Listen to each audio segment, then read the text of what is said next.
Hot take, you're overrated. No, I'm only joking. I don't mean that. Also, boba is soup. Yeah, probably. If it falls into our soup chart, then it's soup. Hello, everybody. How's you doing? Hello, Skull. Hello, Lioness. How is everyone? Thank you for popping in tonight. As we work away at the line work on... There's a soup chart? Yeah, there's a soup chart. It's in the soup. It's in the Discord somewhere. Can't remember exactly where, but we do have a soup chart. We have a flow chart for soup, if it is or isn't soup. And I think boba would fall upon the soup part of the chart. I think it might be pinned in Flavors of Regale. Let me check. I feel like I should know where it is. What have I got pinned? No, those are recipes. It's not Flavors of Regale. It might be up by me. Nothing pinned. Where would I put it? Memes?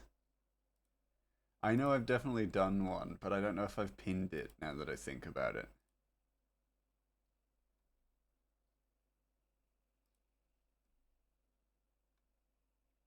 It's okay, I'll look. Okay, fair enough. Good luck. Good luck finding it, my friend. How is everybody? I hope you're all good. Hope you're all well. I got a hamster drinking boba to draw, so we're gonna get started in a moment. But I just want to check in, make sure everyone is well. Yes.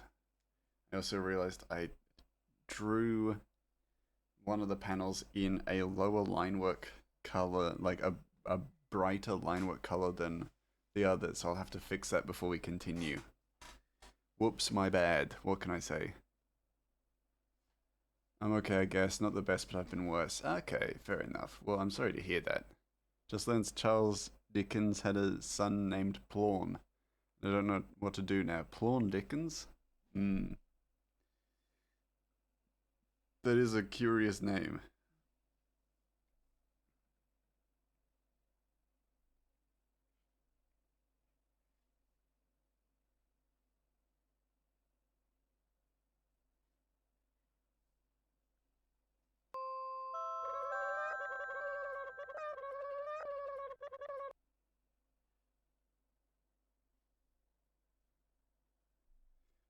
It was the nickname he went by. Oh, okay, so he wasn't... his birth name wasn't Plawn. That's less weird, I guess. But only slightly.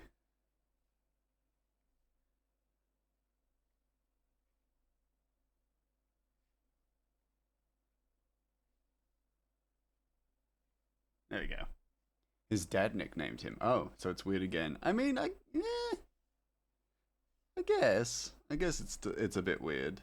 Yeah. It's definitely not normal. Found the soup chat. Yippee! We love to see it.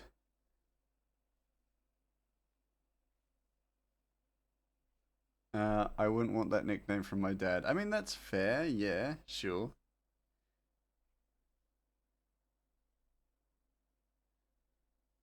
Each to their own, I guess. Each to their own. Sounds like y'all don't have the relationship with your dad that Charles Dickens and his son Plawn had. Evidently. You weren't as close as Charles Dickens and his good lad Plawn. Plawn Dickens. No, that's weird.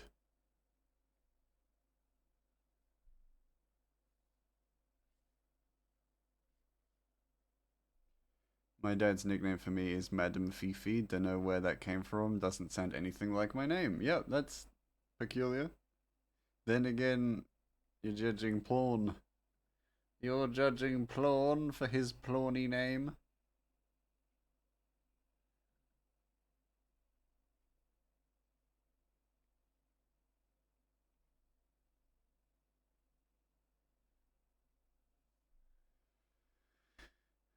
He was born with it, born with his prawn name.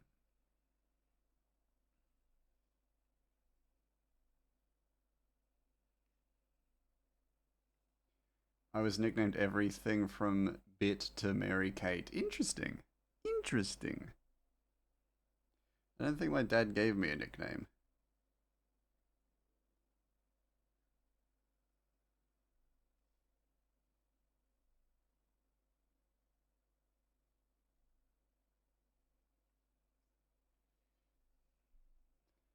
Uh, None which resemble my given name. Mine either, but everyone else did. Yeah, fair.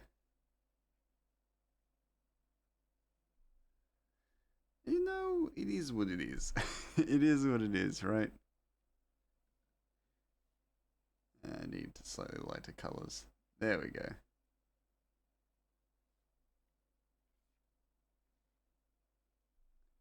My parents also call me by my siblings' names. I don't think that's intentional. Oh, yeah, that's like everybody, right? That happens to all of us. I get called by my family, like my siblings' names all the time. That's completely normal.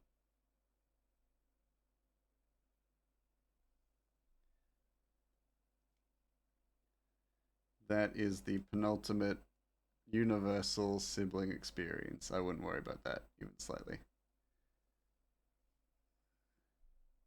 that going to be a problem? Yes, it is actually. It's true. Yeah, we've all been through there. We've all been there. Oh wait, no, that's not going to show up either because I'm going to add just another layer. The only boba I've ever had was in Japan, so that was remarkably good boba. So my opinion of boba is colored by the just the sheer quality of boba that I've had. But since then, I've never had boba, so I have no opinions on boba.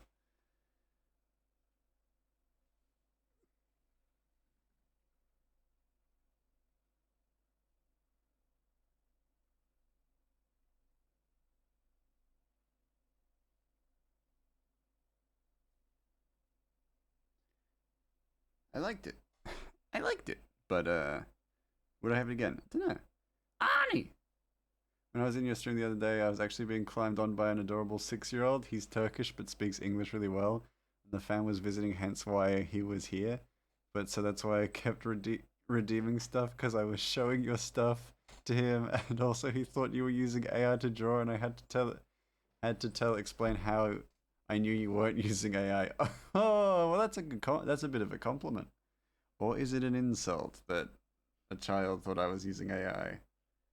Hmm. It's because I don't look human.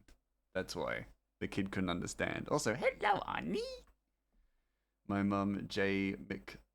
McTayron, Tay Clini Kai Taylor. What? Also, I once met someone and she called me by my sister's name, and I was too embarrassed to tell her that's not my name. She did this for 2 hours before she heard someone else call me by my actual name. Ooh, that's brutal. Pseudonyms have been used. Ah, okay, fair, fair, fair. And I couldn't even keep my pseudonym straight. Oh, brutal. When you drew Pikachu wrong, he was like, he's not good at drawing. Ah! Ah! Damn it! But he freaking loved Lapopo. Oh, good. That's something. He was giggling so much watching your stream. Well, I'll take all of that as a compliment. I guess. I guess I will be flattered. You aren't human. You're a mouse. Exactly. I am not human. I am barely human. But then again, are any of us truly human? How dare. You know what? I'm going back. I'm going back to being insulted. Damn it! Don't do anything cool. We got an ad running. Did your parents never shout one syllable of your siblings, cousins, aunts, and uncles' names in succession before landing on the correct name? That was what my just what, or did my mum do that, or was it just my mum that did that? I don't know. I don't think my parents did that. My parents would just say my brother's full names. I'm not. I'm a slime mold. Exactly. Not any of us truly human. No, as it appears. My mum's still calling me the dog's name by accident. Oh yeah, that happens. That happens too. Yeah. Don't talk shit about my boy Flawn while I'm in the ads. I would never. My boy Flawn. We best friends with Flawn Dickens. we we love here we are avid fans of Flawn Dickens. Flawn Dickens for life.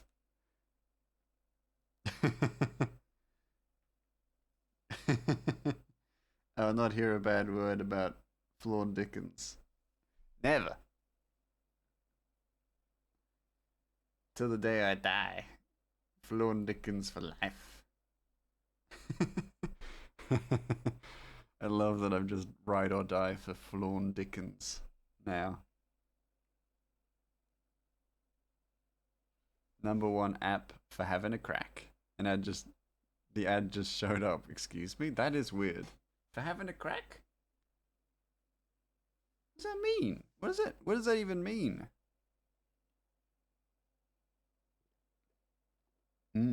Mango juice.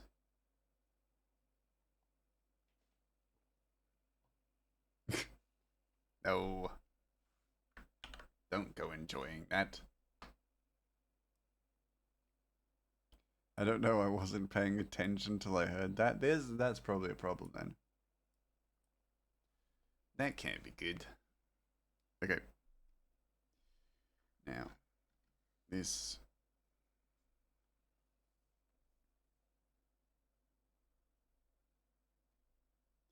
one's gonna be deleted pretty much immediately, but I just have to fill in the line work. My face when the ads randomly stop showing which ad I'm on or how long it is. Oh, that's when you get stuck in the shad o realm, as in ad o realm, the ad o realm, I guess you could say. That's where you get stuck there. I'd take free money, but it also gave me a gambling is bad disclaimer, which makes me even more confused. Well, that's the Australian like censor system, is that you can't have a gambling ad without the gambling is bad. And so it makes you just not want to gamble. There you go. Shadow Realm, yeah. No longer inside the ad, you better have been putting respect on my man Flawn's name. I was talking about how I'm now ride or die for Flawn. Winter! Yo! Speaking of ride or die, I was talking about how I'm now ride or die for this guy Flawn. Yes, but why is this crack ad about gambling? Think about it. Two things that are slippery slopes? Of course it's about this crack ad is about gambling. How you doing, Printer? Sorry, to divert from this crack ad about gambling. How are you? Don't christen it, just run with it. Exactly. With the crack. Well, maybe not. Don't want to get into crack, do you? It's a slippery slope. The ad realm is worse than the back rooms. Yeah, because you don't even get to kind of hang out and stretch your legs in the ad realm. It's because crack is gambling with your life. I feel like crack is still gambling with your life. But no need to quibble on that, of course. I'm good, just finished the puzzle I was working on. Nice! Congrats! Very nice work. Did you enjoy puzzling away at it? Bettant. Wasn't meant to be a reply. Whoops. That was just kind of open to anybody. This is a statement that was open to whoever was listening.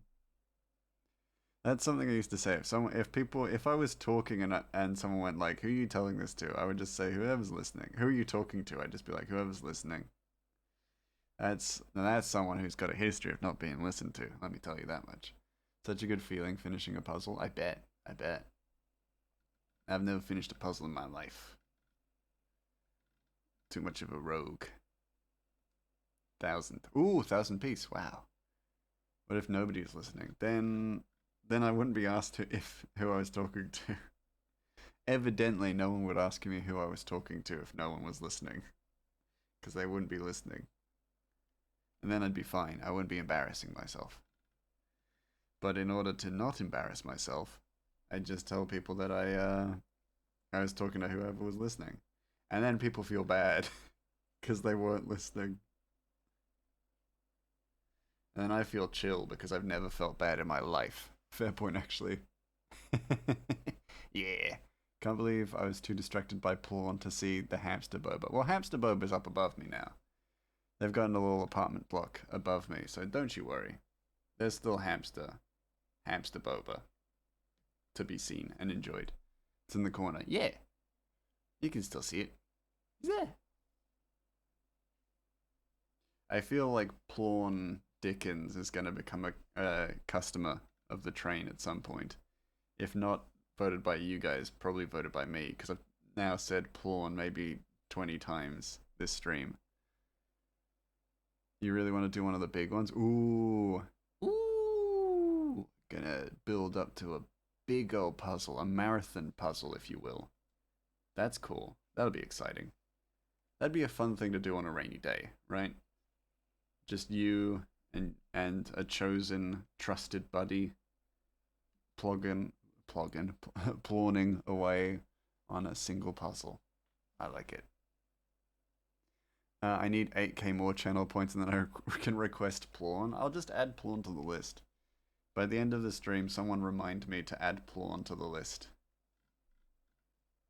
Plawn Dickens. Make sure it's Plawn Dickens. Don't just say Plawn, because then I'm going to be like, what the fuck is Plawn if we forget? Which I would feel bad about doing, but you know, it's possible. Add what?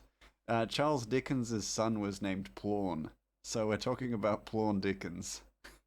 If I'm still here, then I will. Fair enough. Fair enough. Printer, don't worry, it's not mental. I mean, it's a little bit mental. But, yeah, so, fun fact. Yeah, fun fact. Charles Dickens' son was named Plawn. Mewie! What if I ask for Pawn Dickens? Well, then you're going to get in some trouble. Plawn Dickens, how you doing, Miri, as well? You enjoying Dredge? Plawn Dickens would like a triple shot mocha cappuccino with a steamed sugar-free vanilla cap. Ooh, very nice. Hey, it's my hat! It's my actual hat. I own this hat. This is a real hat that I wear. This is my hat. And what? Dying. What? No. How you doing, Millie? Have you heard of Plawn Dickens? Self-cosplay. Yeah. Yeah, exactly. I'm cosplaying as my favorite streamer. Me. Sleep isn't real until I pass out fishing in this game. True. And you will do that. It's very easy to do. It's a slippery slope. Nice hat. Thank you! I got it in... I got it in Harajuku.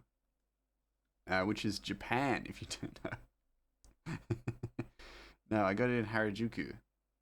A man sold it to me for $5 shiny. No, it was like 1,000 yen. It's very good. Very good deal. Miri, I have an MRI soon, and every time I see MRI written out, I just see someone saying Miri really aggressively or excitedly. Oh yeah, that makes sense. How could you not be excited with Miri about? I feel like it's like copy its trajectory, it's like there, but I dislike it.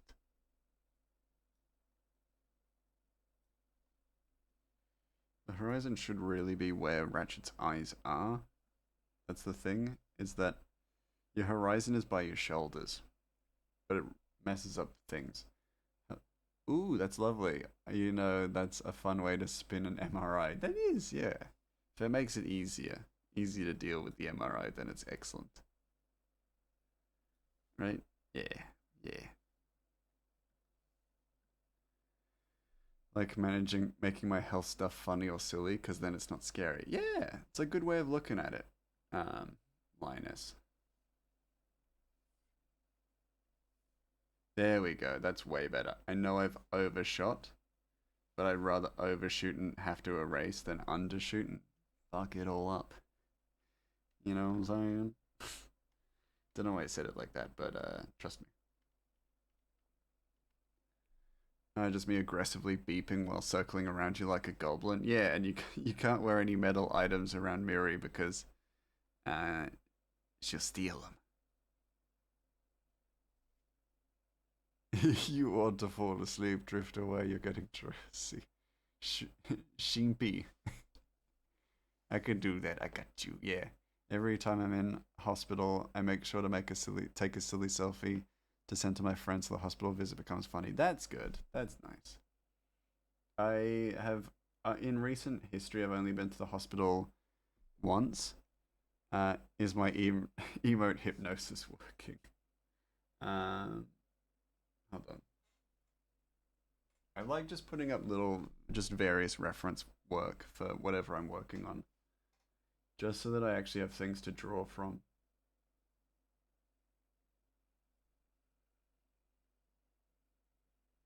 Because I feel like when I started out on the comic, I was very apprehensive about having references nearby. Um, but now I've changed my tune. I would, Skull, if I wasn't so woefully addicted to this game. The game is so good, and it's got such a beautiful art style too. I love the like how they've really leaned into and accepted the lower resolution kind of art style. I really like it, and the soft but also quite intentional painter style that it has. Let's leave me behind. I'm a lost cause. It's perfect. It's so good. It's such a lovely style. I am a big fan of that game. Respects. Oil painting in a game. Yes. I love the Dishonored games for that alone. Like the painted style. Very beautiful. Big fan. Big fan of the Dishonored games just for the art style. Oh, hello, Betty. Enjoy your look. Charis. It's Charis. Hello, Charis.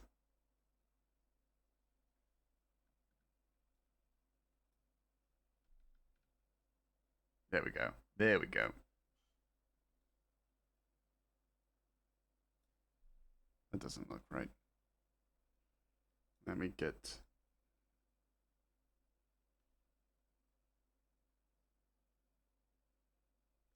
Because that's in layman's terms, that's the perspective. I don't know.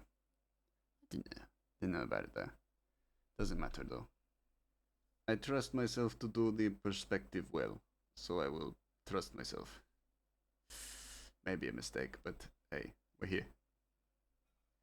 Because all of these I did on my iPad, so like this draft work I did on my iPad, so it my perspective work really varies there because it's a small pad. So just so you know, it's worse actually. What? What? He was given the nickname, oh, Mr. Plawnish Maroon Tiger Tigunter, shortened to Plawnish Maroon, and finally Plawn. You know what? We'll accept Plawn. Plawn I'm happy with. I can live with Plawn as a name. As far as names go, Plawn is okay. I feel like that's the kind of name a very loving father would give. I don't think you would call your kid Plawn if you hated them, you know? How is this real? It is, apparently. I trust Skull. If you're lying to me, I'm going to be livid. My mum and dad suggested Ulrich Degroot as a name for my brother. That's insane. Then again, it is Dickens, and Dickens is a very imaginative sort when it comes to names.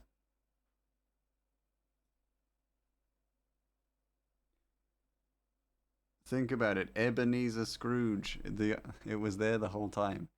Tehran, I can accept that's relatively normal. That's relatively normal, yeah. Sure. Yeah. Okay, Ulrich is a badass name. Yeah. I like Ulrich. I would name a child Ulrich. For like a vampire type thing. Yeah. Yeah. Exactly. Millie gets it. Which makes me a fan. Of course. Big vampire fan there, Millie. Don't tell me I already know. I already know because I know Miri like the back of my hand. Just looked it up. He's real and moved to Australia as a teen. What? What? He's a local lad. He's a local lad. Where in Australia? Now I need to know. I need to know more. I want to name a kid double quarter pounder cheese and large Coke. You shouldn't have kids. Charis, I'm cursing you to be impotent. Because you shouldn't have kids. You shouldn't be allowed. And I'm making it so. You're impotent. I've cursed you. Yeah, you don't get to have kids. No, you've proven to me that you don't. You can't be trusted. New South Wales. Damn it! That's not. That's not Adelaide. I don't want kids anyway. Well then, boom. You're welcome. Wish granted. You're not having. Ah, that's cool though. Next time I'm in New South Wales, I'm gonna hunt down Plawn. I'm gonna hunt down the history of Plawn. Curses upon you, yes. If I know that, my work needs to be done and curses need to be played, then you're getting cursed. Speaking of Adelaide, that's my guilty pleasure name. I really want to name my kid that. Adelaide's a nice name. Adelaide is a nice name. You can just look at it online, Mouse, like the rest of us. No, I need to see it in person. I need to be there. I need to be in the house that he stayed in. I need to know the path of Plawn. Oh no, no, here we are. Hello, Rafe. Hello, Rafe. How you doing? Did you know that Charles Dickens named their kid Plawn?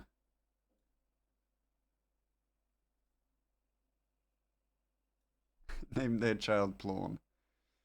Actually, I'll have twins. I'll call one Big Mac and the other Whopper. Good luck, mate. Good luck, mate. That's not happening.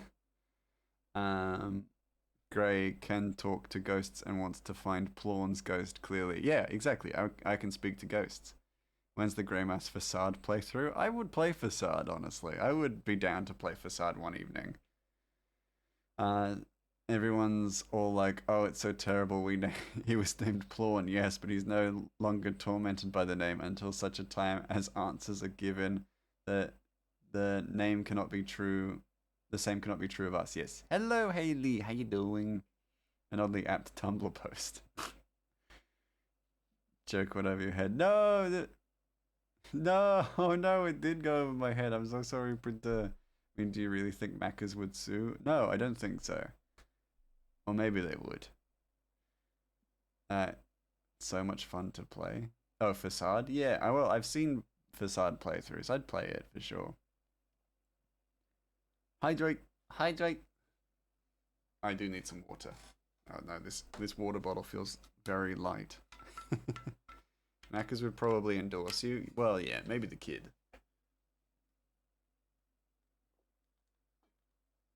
Free Macca's for life, and the kid just, is every day of the kid's life is like that documentary Super Size Me. But if I name my kids Brie and Mozzarella, Brie is an alright name. Mozzarella feels like Brie and Mozzarella feels like you have a favorite because only one of those is a name. I made myself mint iced tea. Ooh, lovely. Very nice. Brie is a name, to be fair. Yeah, Brie is a name. So the kid that you named Mozzarella would feel a little bit hard done by. Not gonna lie.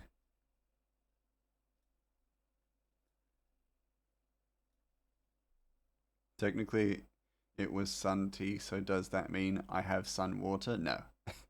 No. So clearly Mozzarella is the favorite. I mean, yeah, I guess that depends on who's naming the kid, right? Getting the creative name. There was a couple, and one of the last names was Burger, and the other was King. So Burger King sponsored the wedding. True story. I believe that. Well, heck, I'm tired of drinking moon water. Tough shit. Keep drinking the moon water. Everybody's so... Wing. Oh wait, everyone's so... creative. No, the favorite is the sister Feta. Naming a kid Feta. That's a bold move. That's a bold move. Also, don't take this the wrong way, but I don't know anyone whose favorite cheese is Feta. Like, I mean this in the nicest way possible. Who the fuck are you? No, I'm joking. Don't hug me, I'm scared vibes. Yes, green is not a creative color. Creative. Cheese is your favorite. Feta is your favorite cheese? Well, then I'm very sorry, but I cannot. I'm gonna curse you not to like Feta. I'm sorry, but that's just how it is. That's just how it's gotta be. I am sorry, but who? You mean sweat cheese? You mean sweat cheese?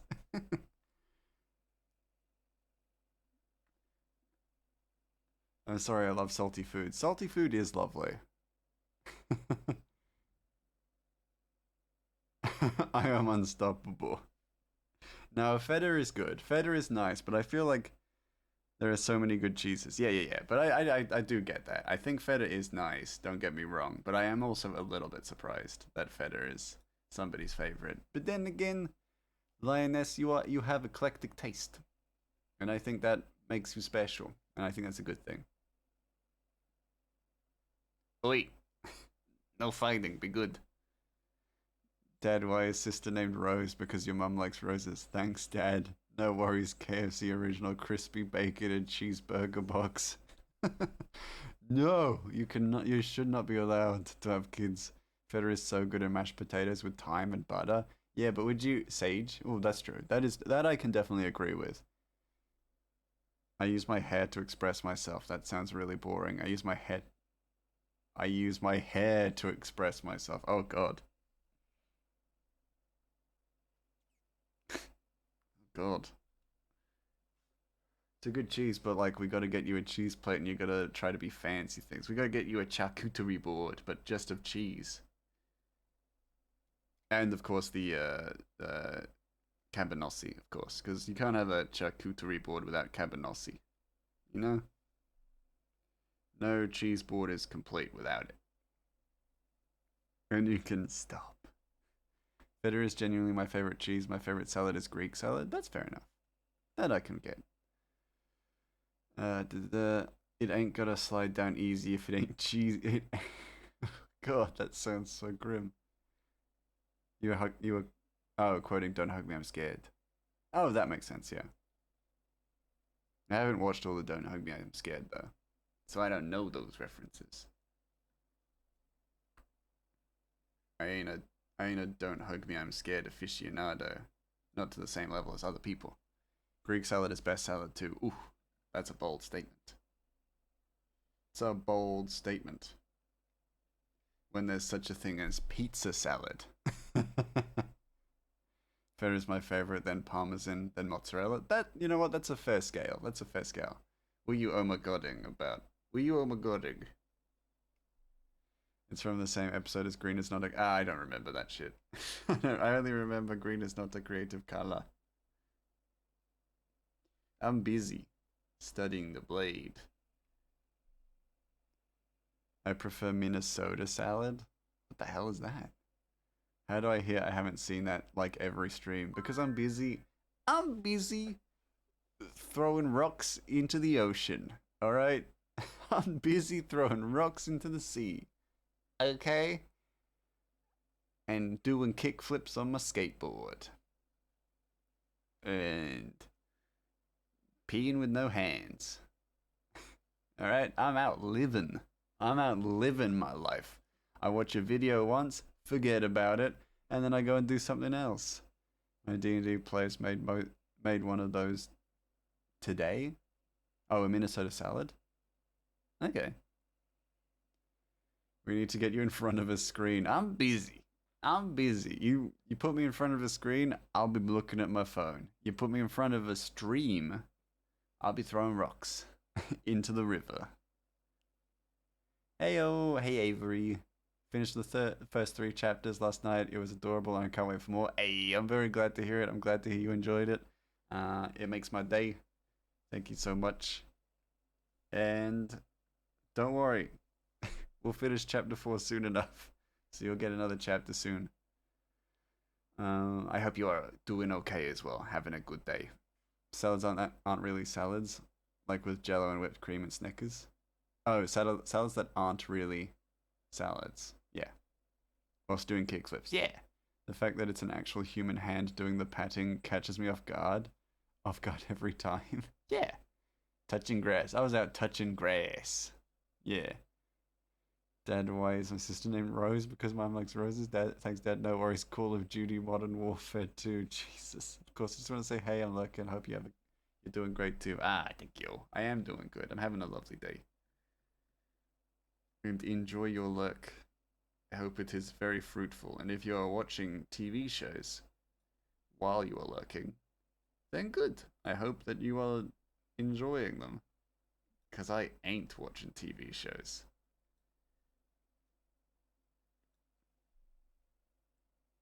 But you gotta add marshmallow fluff? Oh, like a savory one. What about salads that aren't really salads with mayonnaise and eggs and pickles? Oh, yeah. What if I'm fishing? That's good too. That's good too. As long as you're doing something. Something productive, then you're doing good. If you're doing something unproductive, that's also fine. I miss eggs. Need me a good eggy potato salad. Potato. You should watch Air Crash Investigation. What? Is that good? Yes. Fishing is good. Anything Miri does is good. Ding! Grey Mouse endorses Miri. Grey Mouse endorses Miri behaviors. My iced tea is super yummy. Nice. It's a good show. Okay. I trust that. I trust that. I got too many eggy. Nice. Eggy. They talk about aviation disasters. Well, that's cool, but I don't know if I want to listen to Egg Crash Investigation every time. All the time. Surely, I've got animes to watch. Like the anime Air Crash Investigation show. Dad, why there's a sister named Matilda. That's Mom's favorite movie. Thanks, no problem. Human Centipede 3. Jesus Christ. The third one? Really? Sequels are always worse. Lioness. What the hell? Bad idea, but I support it. Yo! And a teaspoon of floof powder. Yellow. Stranger. There are three, I think. Oh, yeah, it's a trilogy. Yeah, that's madness. That is certainly strange. I feel like they didn't need three to really tell the story, you know? I felt like that was like a nice complete one. Somehow, I've never even seen any of them, neither have I. Don't forget Moo Juice. The third one is set in a prison. That's deeply concerning. I think they didn't even need to tell the story at all. Yeah, you're probably right. Has the world truly ever been the same since the release of the first one? I'd say no. I would say no.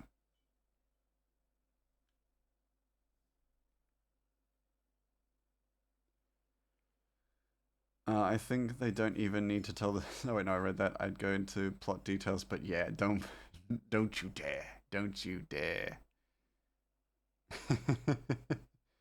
No, too icky, too icky. I don't. I'm not a big fan of body horror stuff. I'm gonna be real. Like just in general, I'm not a massive fan of body horror. So for me, that kind of stuff just makes me so unsettled.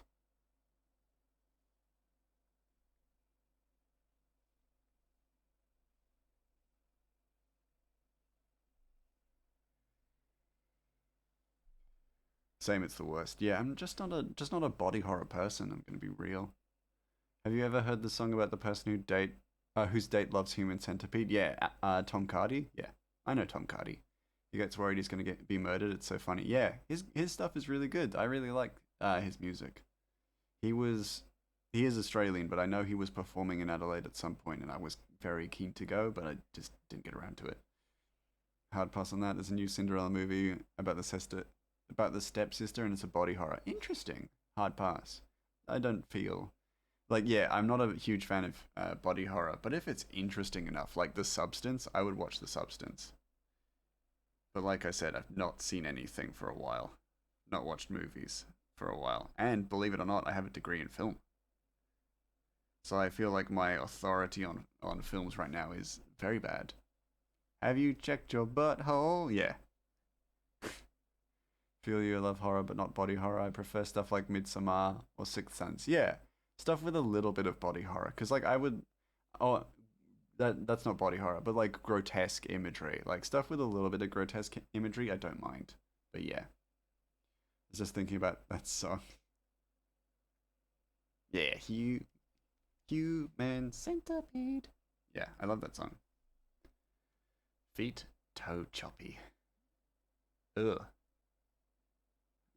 Fairy Tale Lover, hated Midsummer is so good, but I generally like A24. A24 has had some really good hits. I loved the Visit? No, The Farewell. You love Hereditary? That doesn't surprise me, Charisse. That's a good one. Yeah, but like I like their like drama stuff as well, like The Farewell and Everything Everywhere All at Once. I like that one as well. But I also do like Midsummer. Yes. The Visit is M. Night Shyamalan Ding Dong. Yes, and I don't like The Visit. I don't like Shyamalan's work. I think Shyamalan is a bit of a hack. Couldn't even watch Lady in the Water without getting scared. Interesting. Okay. The Whale was good too. I haven't seen The Whale, but I want to see it. Basically, she gets called ugly to the point where she tries to change her body, but in super dangerous ways to make herself look beautiful. Ooh. Ooh. Ooh. What was that Nicolas Cage one? The Color Purple? I haven't seen The Color Purple yet.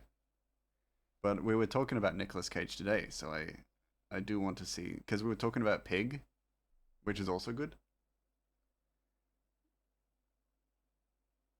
Oh, she wasn't ugly in the OG fairy tale. That's a Disney invention. Was expecting feet chopping. Get them feet chopping, baby. You gonna look pretty? Chop them feet. Because that's my belief. You know, it's like, hey, if you want to be prettier, get chop them feet. Something about color. The movie is wild, very Lovecraft. I think like the color purple is definitely a movie. I can't remember. I can't remember if it's the movie you're talking about, but maybe, maybe. Besides, for the Sixth Sense, I don't like any M Night Shyamalan or Ding Dong. Yeah, I do think, yeah, Sixth Sense is really, really good. Oh, thank you for resubscribing, Rathi. 11 months. Woo, that's a long time. Feet chopping happened so she could fit into the slipper. Yes, I know about that bit. Um, feet chopping the feet. Ah, my feet. Speaking of feet, I've got pins and needles in one of them. Better get chopping.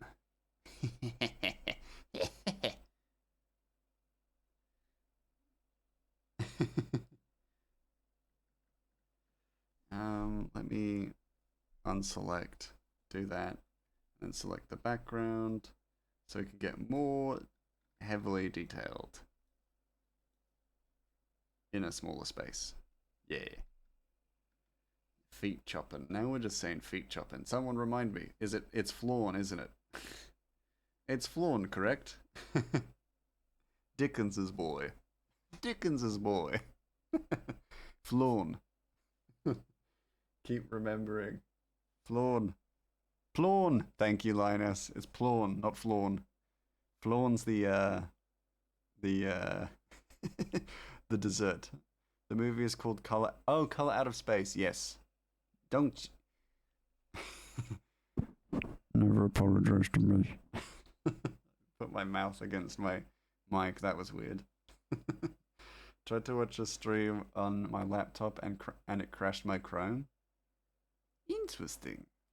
Was it somebody else's stream? Oh, shake my fist. It better not have been. Better have just been mine. I was shook at that. What, me pressing my mouth against my mic? Saying don't. I think my favorite movie is the Vavitch. The Vavitch is very good. Rafe Ineson, the dad in that, has a fantastic voice. Ineson? Robert Eggers is a fantastic director, I fully agree.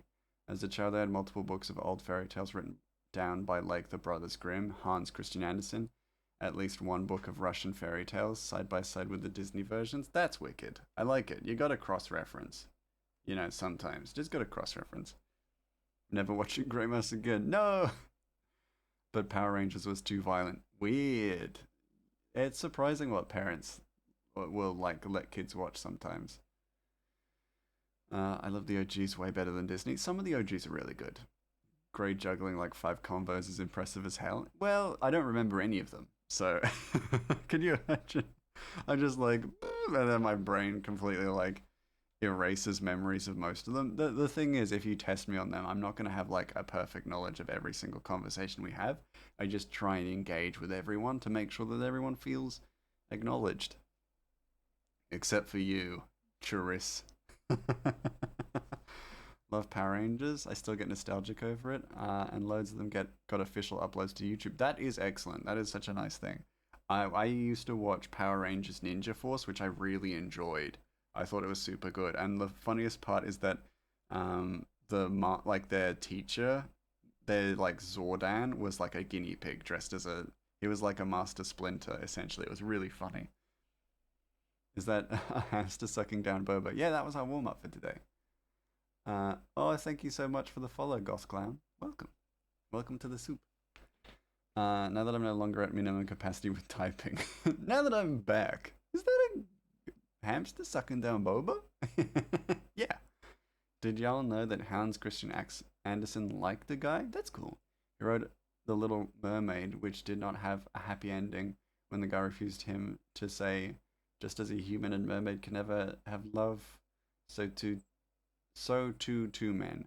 It's really sad. Oh yeah, I've heard about that. That is tragic. That makes me sad to hear.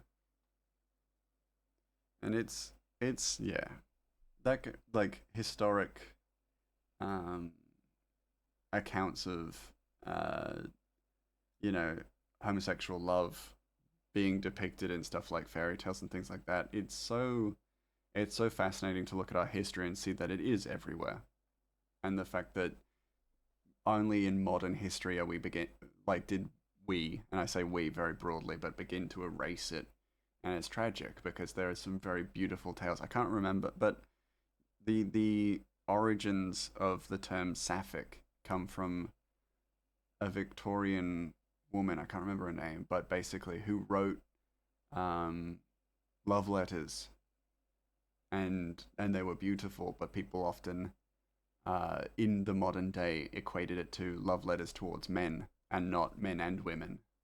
And it's tragic. It's a tragic loss of history because we are unwilling to recognize that you know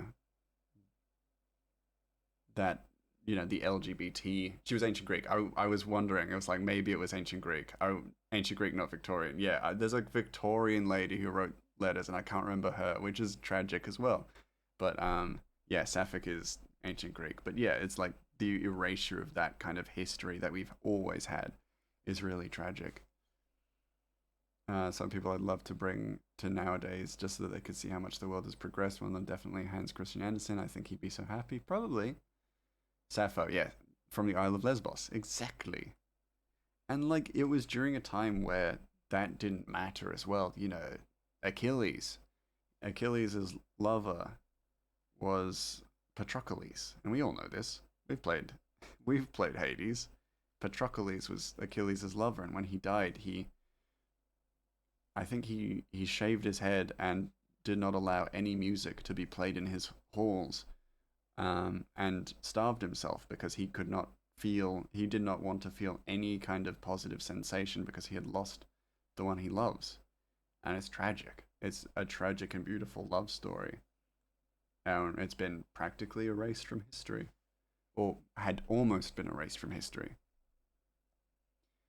It's where we get the term lesbian as well. Yeah. Anderson also acted embarrassing at Charles Dickens's house. Oh no. Have you ever read Song of Achilles? I haven't. I haven't. Alexander the Great also mourned like crazy when his male lover died. Yes. I think I may have mixed those up because I keep mixing up Achilles and Alexander the Great, but they had a very similar path as well and a very similar history with their lovers. I think it was no, I think it was Achilles, but it's still sad. It's still very sad. Dude, put the dick in Dickens. Yeah. That's a such a good that's such a good line. The Dick in Dickens. I kind of like the idea that the upper part of Timberstone is actually a lot of series of bridges. Justice for Hands and Plawn. Hands and Plawn deserved better. We know nothing about Plawn. Leonardo da Vinci's model for his famous Jesus painting was his lover. Yeah, yeah.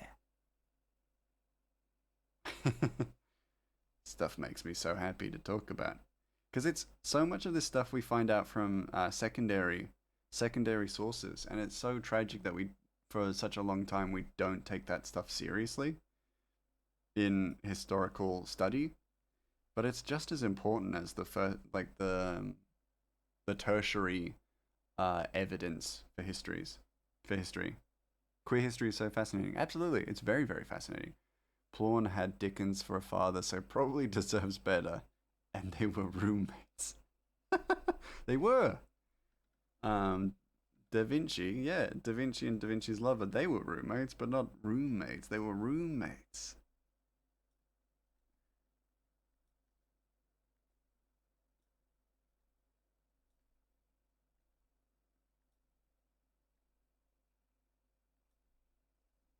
Oh my god, they were roommates. Yes, correct. Annie Lister had the first gay wedding in a church in the 1800s. Nice. I don't know. Annie Lister does ring a bell, but I cannot for the life of me remember. Sappho and all those girls were definitely roommates. Yeah. Yeah.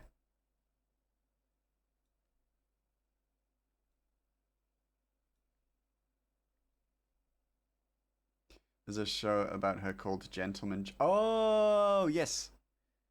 Now I remember who she is. Is she the one? This may be a very obscure question, but is she the one from the Assassin's Creed Syndicate game? Or does she appear in the Assassin's Creed Syndicate game? If not, then I'm completely crossing my wires here.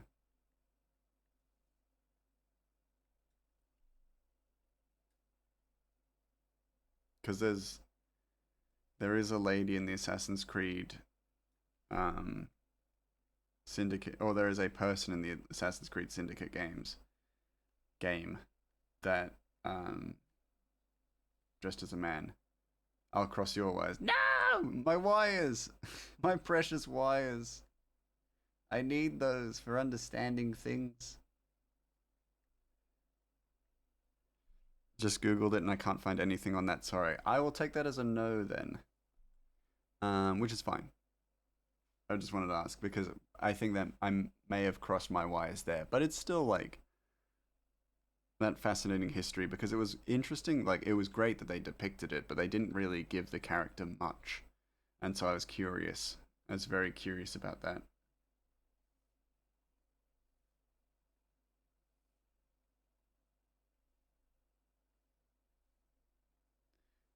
I'm not good at drawing backgrounds. I'm really good at drawing bridges, the underside of bridges.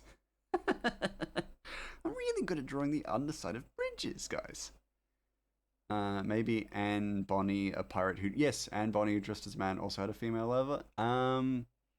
That one's much harder to track, but I do know what you're talking about, and it wouldn't surprise me in my mind. But also Anne Bonny, or maybe it was Mary Read, who also dressed as a man, a male pirate, had a child, but that also could mean anything as well. We don't know.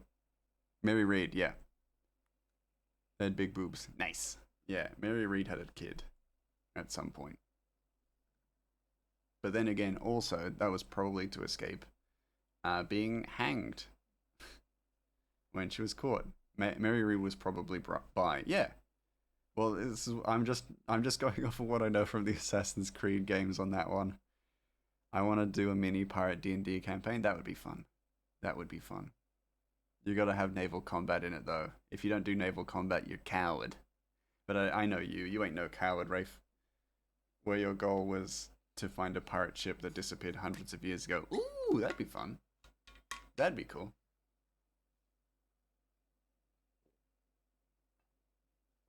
Do you have ghost pirate ships? like a ghost pirate fight, a ghost ship fight, where your cannonballs don't do damage, but sailing into the light does. You can choose your name and race class, but the backgrounds are pre-made. That makes sense. Yeah, that makes sense. That. Oh Jesus, where'd I go? Jesus Christ. Oh, pardon me. I'm so sorry.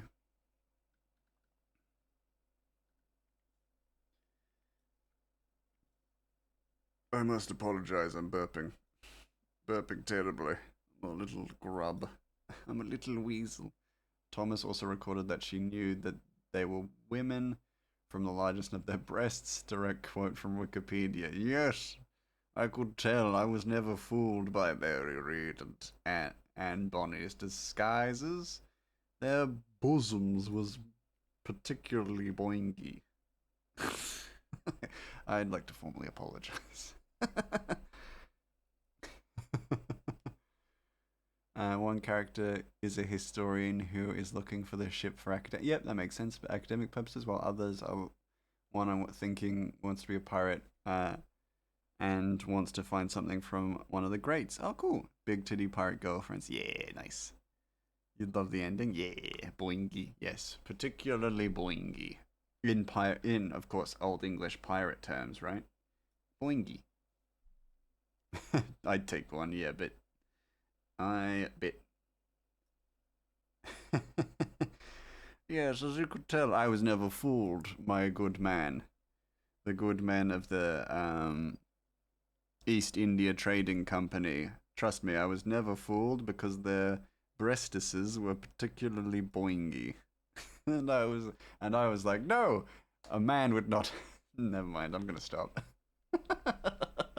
Ye old boinginess, yes. Never seen a man pirate be so perky. No, I'm done. I apologize. Try to come up with a couple more backgrounds so I can keep it cohesive. That's fair. Well, you could have. But I'll add my lazy coffee boy as a rival pirate barbarian as NPCs. Nice. Dress like David Ross Lawn in Pirate Gossip. Nice. Nice. Very cool.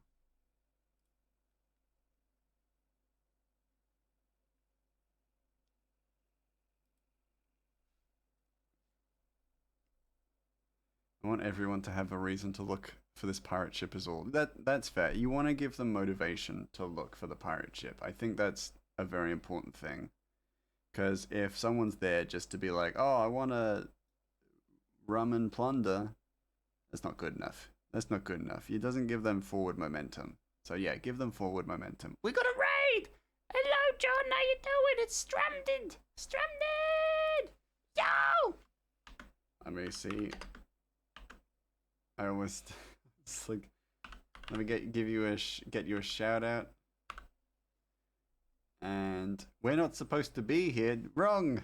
You are supposed to be here. Let me give you a shout out. How you doing? You see what happens when you raid Greymas? No. No, I've been clipped for talking about boinky pirate breasts. How you guys doing? Welcome in. How is everyone? What were you getting up to? Did you enjoy it? And if you have any art to share, please do so. Art text. On the contrary, we're all supposed to be airy. Here. Hello, welcome. That's lost on me. I hate boobs. Fair. It's a dysphoria thing. Fair enough.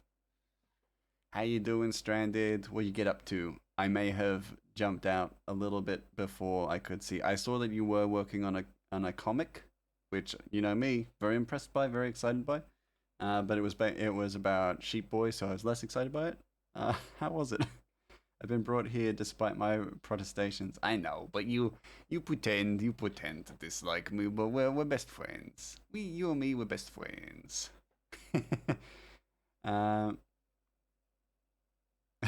Give me theirs. Fair enough.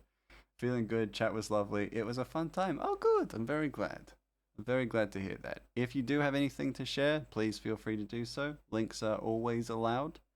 But if not, no pressure. Keep forgetting that word. No pressure. we are currently just working on the latest page of the comic.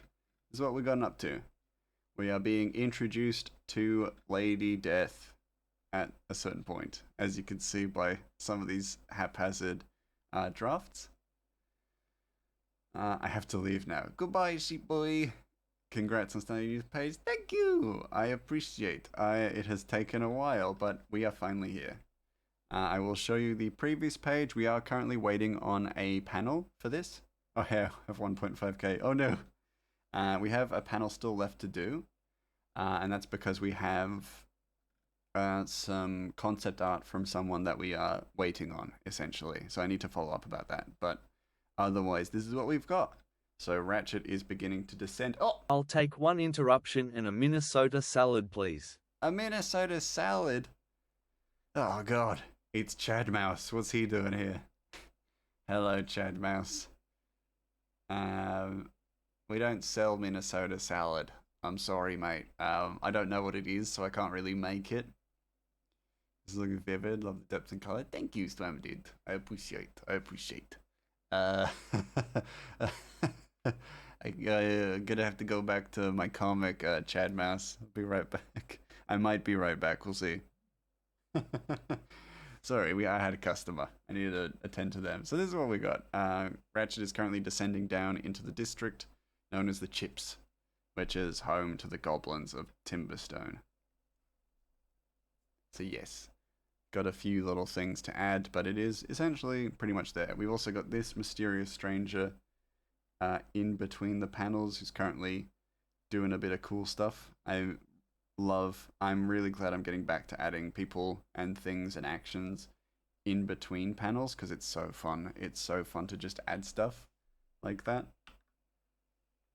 Dang, I love how that looks. Oh, thank you. I don't even want to eat it. He just wants to sit there with a cup of sugar and the salad and tell you the macros are bad. What? You can't complain about the macros. It's a gift. A gift. A Minnesota salad is obviously a salad with a mini soda. Ah, that makes sense. Lioness. Love how that looks so good. Oh, y'all are so sweet. Y'all are so sweet. How dare you? How dare y'all be such sweet beans? No, I am really happy with how it's turned out for sure. But we shall keep going. Keep on it. I am really happy with how like the light has turned out as well. And I was doing some writing on this chapter as well, so I've added a few little things. But it shall be cool. Let me post a recipe for one. Ooh, I'll post one of my D&D group made. Ooh, cool. Glowing. Yeah, we got a little bit of glow. Added. So they're very base. It's very basic lighting in the background, but I like to keep it simple. For those of you who know me, you know that's just a lie, a bold-faced lie. I love adding details to stuff. But I like the duality that the upper side is very kind of, you know, day to day, but then underneath it is everything's moving, things are going, things are happening.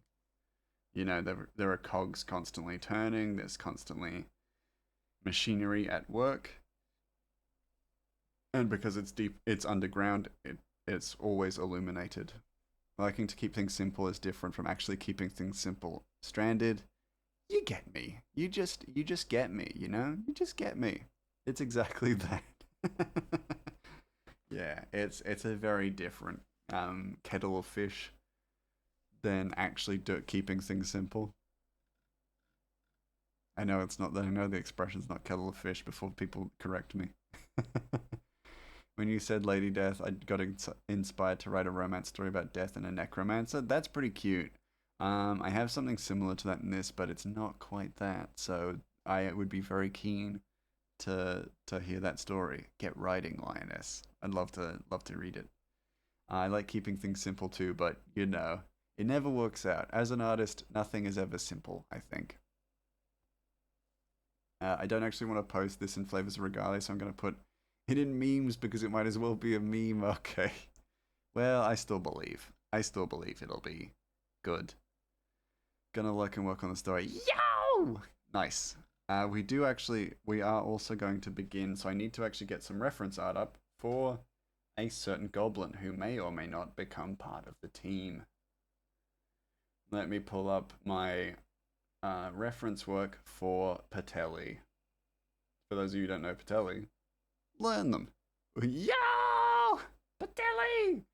We got her. She appears in the next chapter, or this chapter, depending on how lazy I'm feeling. So you're saying you must confess. I posted a tame version. Oh my goodness. There's a not tame version? Oh, you must confess. You still believe. And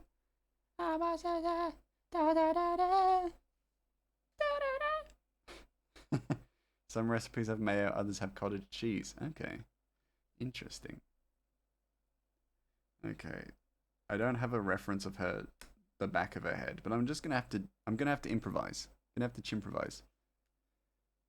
You'll have to guess Gray.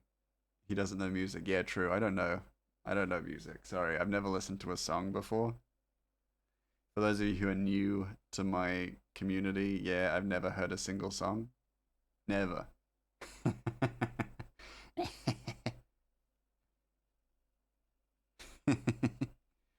I'm gonna get the shape right first. I know it's more work for me now, but it'll be less work for me in the future. So I'm just gonna get it done.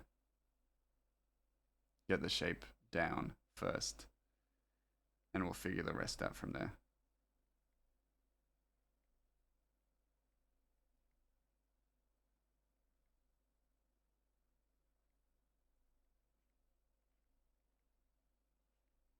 Gotta add the muscle.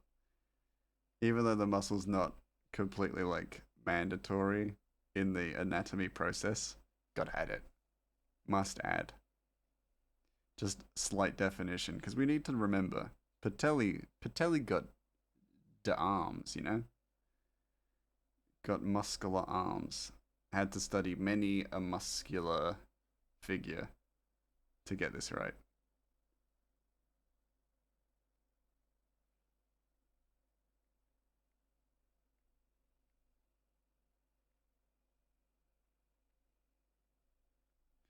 Good start. It's a good start. Doesn't know music. I mean, it's true. But not to the extent that we all believe it is. Now, how does the...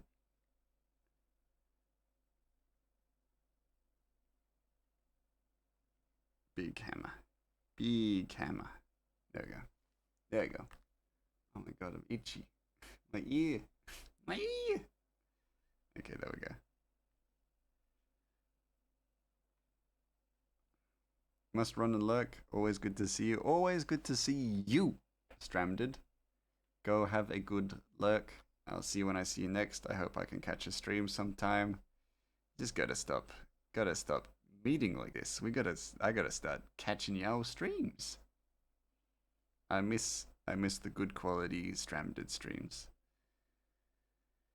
Cause I scheduled all my streams at the exact same time as Stranded. So now I have to live without the good Stranded stuff. Nah! Devastatingly, I learned about cockchafer soup, and henceforth I will be assuming that is what we are getting into every stream. No! I don't even know what kind of soup that is, so surely it can't be. It can't be that one. I don't know what it is.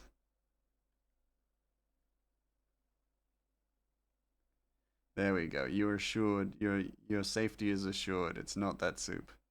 Beetles. Oh, that's even worse. Definitely not that. I'm not dipping y'all into beetle soup. You think I'm some sort of lunatic? I do like a good beetle though. But that's my soup, not your soup. That's not for y'all. I've been known to munch and crunch on a beetle or two, because I'm a mouse. But I would never feed y'all beetles. Don't be sad, Rafe. Do you want to be in beetle soup? Do you want to be in the beetle soup? A seasonal French delight that has since gone out of fashion due to pesticides. I am inside the ad. Oh no! My papa won't share his beetle soup with me. I will share the beetle soup. Don't worry. If you want some beetle soup, you can try some. But But I'm not gonna force feed people beetle soup. I'm not mental. I'm not a bloody mental. He's backpedaling now. Oi! Oi! I'm sorry, I thought I was doing a nice thing.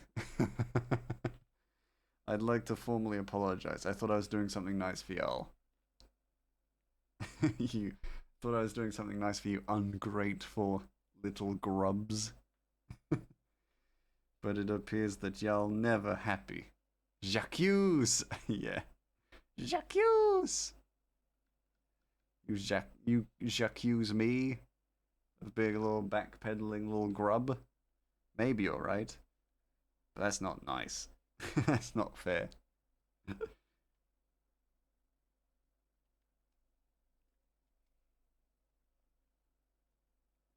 Um, so she's got a headband, and it kind of. I should probably do the rest of the hair first.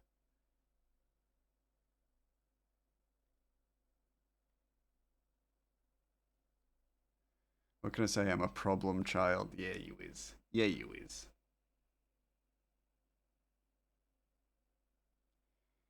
Hey, it's your skin. Ad that was definitely written by someone who frequents this chat. Yeah, probably. Sounds like it was written by Cryo.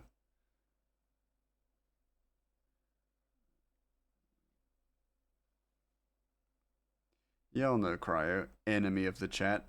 You know how I normally say friend of the chat, enemy of the chat. That's a Cryo.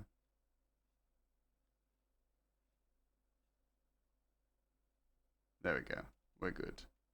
Can work with that much. I'm gonna need to erase some of it just because headband. Remember, don't forget headband. Oh, that was weird. Hold on, let me save because that was weird.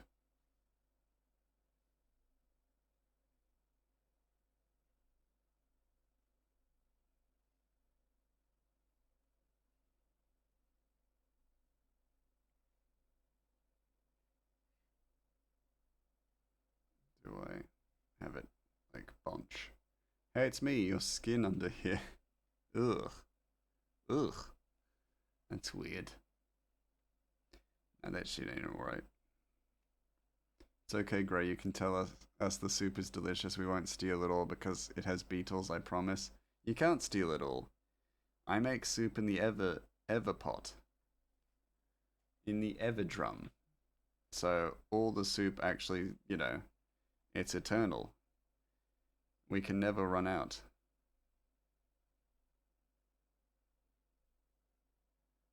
Time to steal the Everpot. Good luck lifting it. It's like Mjolnir, and none of you are worthy. You've all proved that none of you are worthy.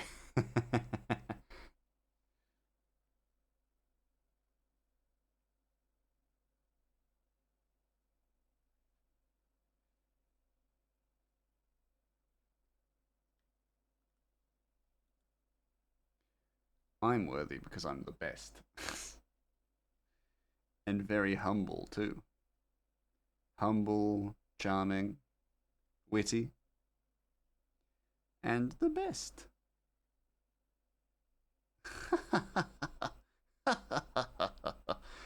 You'll never be me. I made a deal with a curse cookery spout who gave me the Everpot. So as a result, Gray just comes in and I'm struggling with both arms around this thing. You'd be burning yourself. You'd be burning your skin. The Everpot is hot. The Everpot, Ever Cauldron, boiling at all times. Because it's always cooking. I'm a fire dragon, I don't burn. You burn on the Everpot. Farmers saw them as pests, but cooks saw opportunity. Once cleared and de-winged, the beetles were fried in butter and simmered into a broth with cream and spices. Ugh. Ugh. Disgusting. Disgusting. No, don't burn. Fair. Rafe skin soup. Rafe skin soup. Delicious.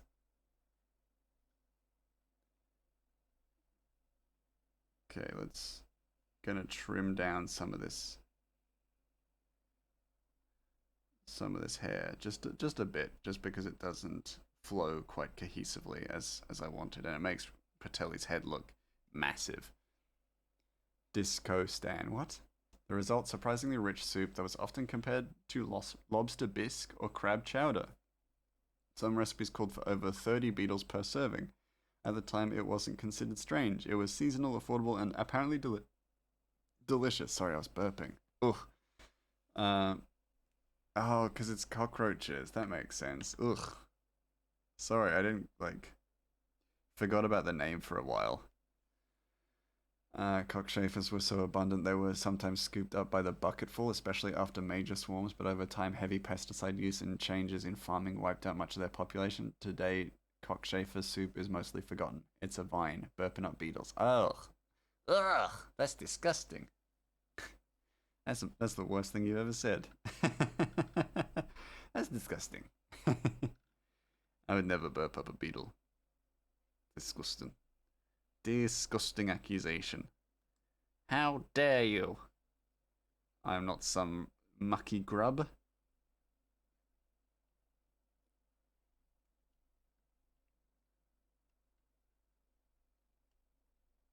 A Scottish mother comes out of the bathroom screaming at her children. A disgustan is from a vine. Oh, disgustan. Sorry, I didn't understand for a second. Disco Stan? I thought it was Disco Stan, and I was like, what do you must love disco, because you keep saying it. But I wasn't gonna be like, oh, ew. Took me a second too. Yeah, Disco Stan. Hey, is one of yous? Does you not know how to flush a toilet after you've had a shite? I was like, Grunkle Stan and rollerblades at a disco. It happened, yeah. Disgusting. Disgusting. Well, it was one of yous. And the kid admitted. It was like, it was me. Later. Like years later. Grunkle stand on rollerblades, not on a toilet. Disgusting. Disgusting.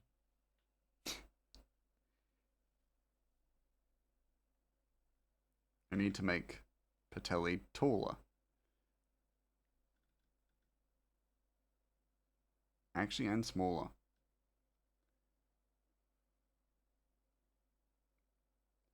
Did something like that, something stupid, and I only admitted it years later. Oh yeah, of course. Like, yeah. As a kid, you're gonna make mistakes. Like, it's fine. You're gonna make mistakes as a kid.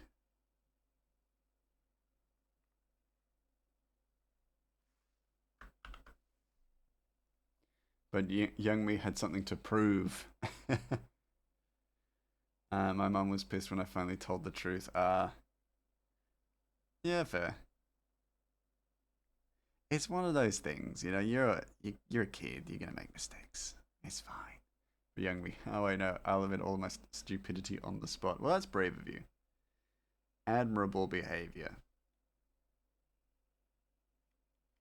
But that wouldn't be me. What did you do? What did you do? Think about it. It's Rafe. What didn't they do? Murder, tax evasion, all of it. Hand on the inner side. So that feels too high. Erase and rebuild. Hey Willow, how you doing? You turned into Catman. No. When I was super young, there was a stray cat, and I wanted to pet it so bad, and ended up getting scratched by it. Oh, you didn't tell us you were TV's Adam West. TV's Adam West. How you doing, Willow?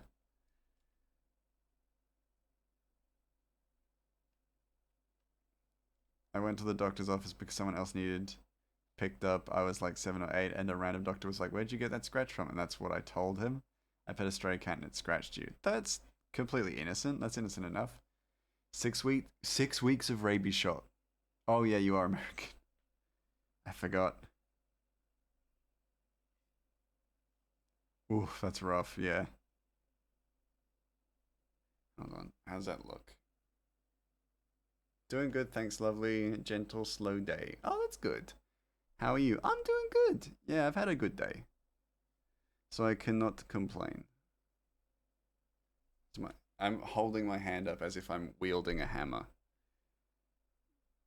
Let me tell you, Patelli's one of my favorite characters to draw.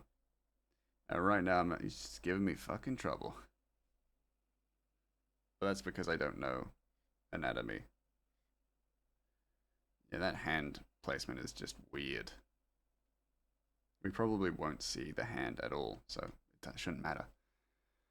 Then in my 20s, I finally told my mom the scratch was from a blackberry bush. I just wanted people to think I got close enough to the cat. Oh my god. Oh my god, Rafe. You know what? That's pretty bad. That's pretty bad. But not that bad, actually. But still bad.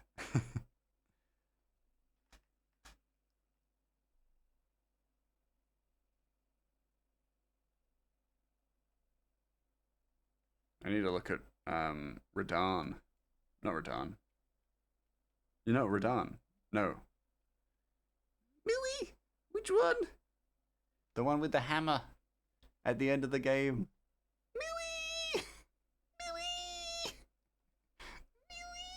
Millie! Calling out for help to name an Elden Ring character. I know Miri would know. Honestly, it was a win-win for me. Oh, so you're not TV's Adam West. You're TV's Blackberry Bush. What are some ingredients that would go in a necromancy potion? Bile of the Dead, probably. Uh, Liquefied plaque. I don't know. Everyone thought I pet the cat and got a present every week. Feel betrayed, not anymore. I got fired. Oh, fair. Taglock. Bone marrow. Bone marrow is a good one. Yes, bone marrow. Bone marrow. Fantastic. Now I'm thinking. Nightshade, of course. Nightshade's a simple one, right?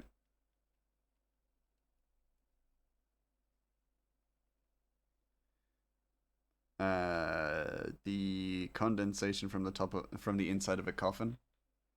I feel like that, like water from the inside of a coffin, is less, like collecting ingredients that are very much less kind of known.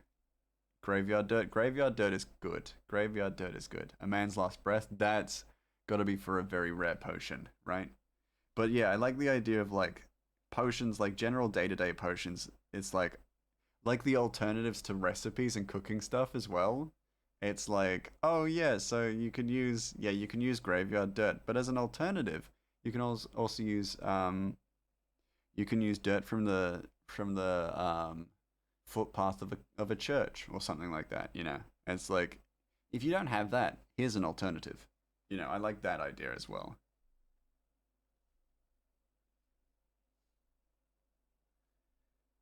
Man's last a man's last breath would probably be for like a revivify. It'd have to be something very like very important. You know,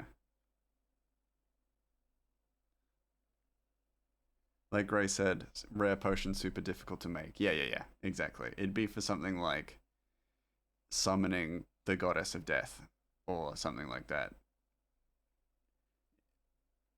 What's it called? I can't remember what it's called, but like the ability clerics get to like divine intervention. That's it. Like you can create divine intervention through the creation of a potion, but it requires a necromancer to get a dying man's last breath or something like that. Basically, I want the first chapter to be them collecting stuff they need for a potion. At the end of the chapter, they see death for the first time after completing the potion. Oh, okay, cool. Wormwood. Well, then it might be quite difficult. Like not an envoy, the potion would like be called something like um a meeting with death or like death summon. A mushroom similar to the red ones we have. Oh, Amanita muscara.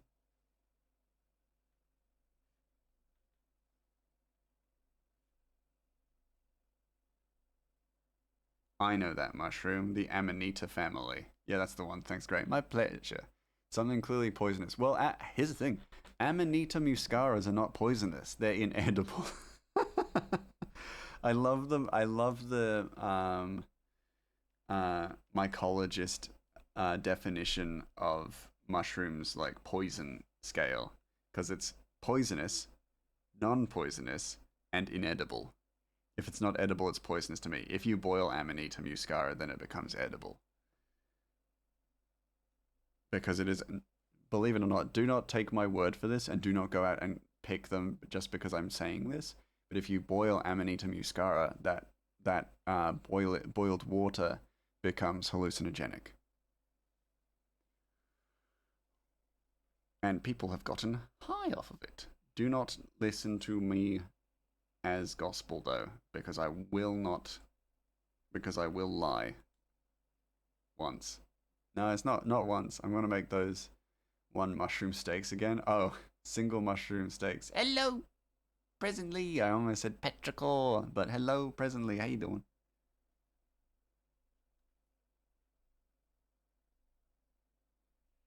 Just using my my mushroom knowledge for evil.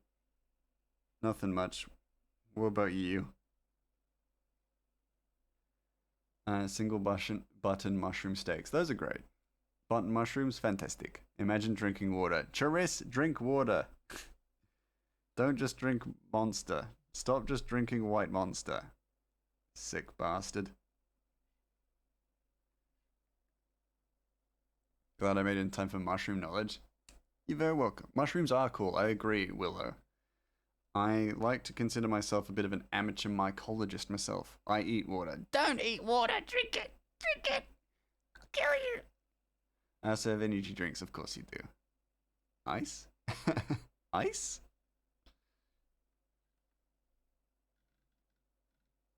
Her legs are way too short. I've realized I've not done any care in that. It's basically portobello's in balsamic marinade. Obviously, there's other stuff I just don't remember. Then you cook them up like steaks. Yeah, that's cool. They're so yummy. I believe that. Hydrate.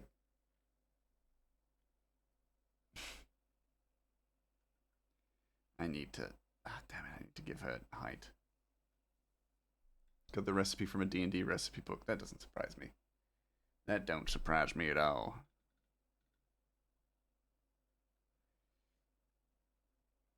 That also just stance looks wrong. Just gonna give her more length. Gonna just give her some more length on the legs. And then we'll be fine. Just doesn't look right, you know.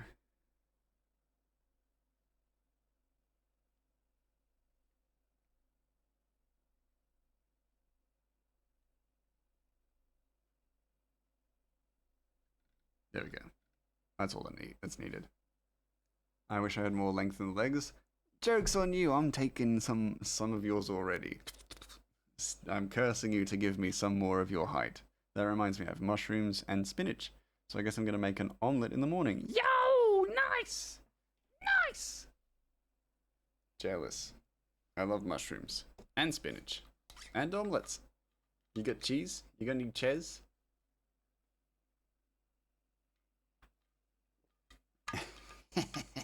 You gonna need Ches presently?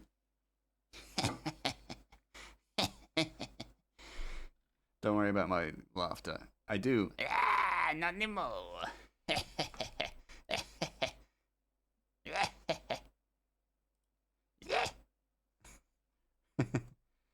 Not anymore. Give us the Ches. Hand it over. In the US, I have an omelette without cheese. If in the omelette, if you have an if in the US, in the omelette, if in the my brain, in the US, if you have an omelette without cheese, you're a disgrace. I think you gotta have a bit of cheese in your omelette. Do you go seeking mushroom finds, Gray? I'm excited for an impending autumnal mushy wanderings over here. Ooh, lucky. No, I'm very keen for you then. I do. I actually go out. I do go out and I look for mushrooms. I'm an avid hiker, So I like hiking just in general, but I do love autumn for just the mushroom season. Um, and I will often, more often than not, go hiking purely for the pleasure of finding mushrooms. Miss hunting for chanterelles; those are so good. Ooh. Um, some pepper jack and Colby jack. Ooh, Petri. Yeah, we got all the good beans in today. We got all the good beans in today. Speaking my language now, yeah. Yes, that's my version of hiking. I'm not on a walking mission. I'm being curious about what I can find. Yeah, absolutely. Me too. No, I love hiking and I love going for hikes during rainy days because I know that mushrooms are out and about, and there will be fewer people, and there's nothing that I like less than having some dinguses on the hike. No, usually people who are hiking are very lovely, but like I like to hike in my element, and I like to find yeah mushrooms and stuff. Was on the Google black henbane and Solomon seal. Ooh, my nana and papa used to live in the woods, and we have them everywhere. Ooh, that's cool. Like there were four of us kids, and we'd all be able to fill a bag. That's amazing. And the thing I really like about mushrooms is that foraging for mushrooms actually is like if you know what you're doing, it's really good. And it's very easy to know what you're doing. So you can basically if you collect mushrooms and then take them home with you, you're actually helping carry the spores around and move the spores away from their starting point. And that's great because then it means that they continue to grow and will transfer, you know, which is great. Your element is mud, yes. Yes, heck yes, it's my kind of vibe, yeah.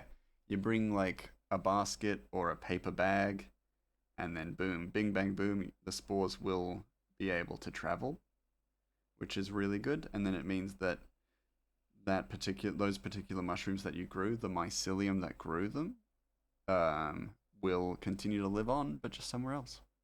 Goblin vibes in the chat. Dang right. Which is probably why they were so abundant. Yeah, exactly. Because you were taking them home, or you were picking them and taking them to other areas. They that allowed the spores to kind of germinate and expand in territory. I used to be such a goblin. Used to. What's stopping you from being a goblin now? Responsibilities? Taxes? Abandon them. Return to goblin. Return to Gobolin. Embrace it. Do not forget who you are. Big ass forge. Big ass forge. Yeah! Yo! I may end up erasing this kind of brickwork eventually, but not right now. Now I'm a gremlin instead. Not good enough. Big goblin. Depression. Oh. Oh, Sag. Obviously, our family would look over them and make sure we didn't grab mushrooms we weren't supposed to or have, or that they were good quality. Yeah, we were just a bunch of kids. We never grabbed any, but we never grabbed any lookalikes. Nice. Well, that's good. I like science with gray stream. Hey, I do what I can. I am a real amateur mycologist. I love mushrooms, and I've got maybe 3 or 4 different books about identifying mushrooms, and I love looking at them and how different they are because they're not like vegetables. They have their own like kingdom, like animal kingdom. It's great special interest. It is. I love them. I love mushrooms. I found a shiitake once while out just for a hike, and I was like, oh! And then I was like, no, I'll leave it here. If it's still here when I on my way back, I'll pick it, and then I can spread the spores. But I'm not going to keep it to eat it or anything like that. Um, and then I came back and it was gone. And I was like, oh, but I was happy because I knew that the spores were going to be carried on, which makes me happy. Because I know that in like, well, this year there'll probably be a bunch of shiitake mushrooms just all over that area.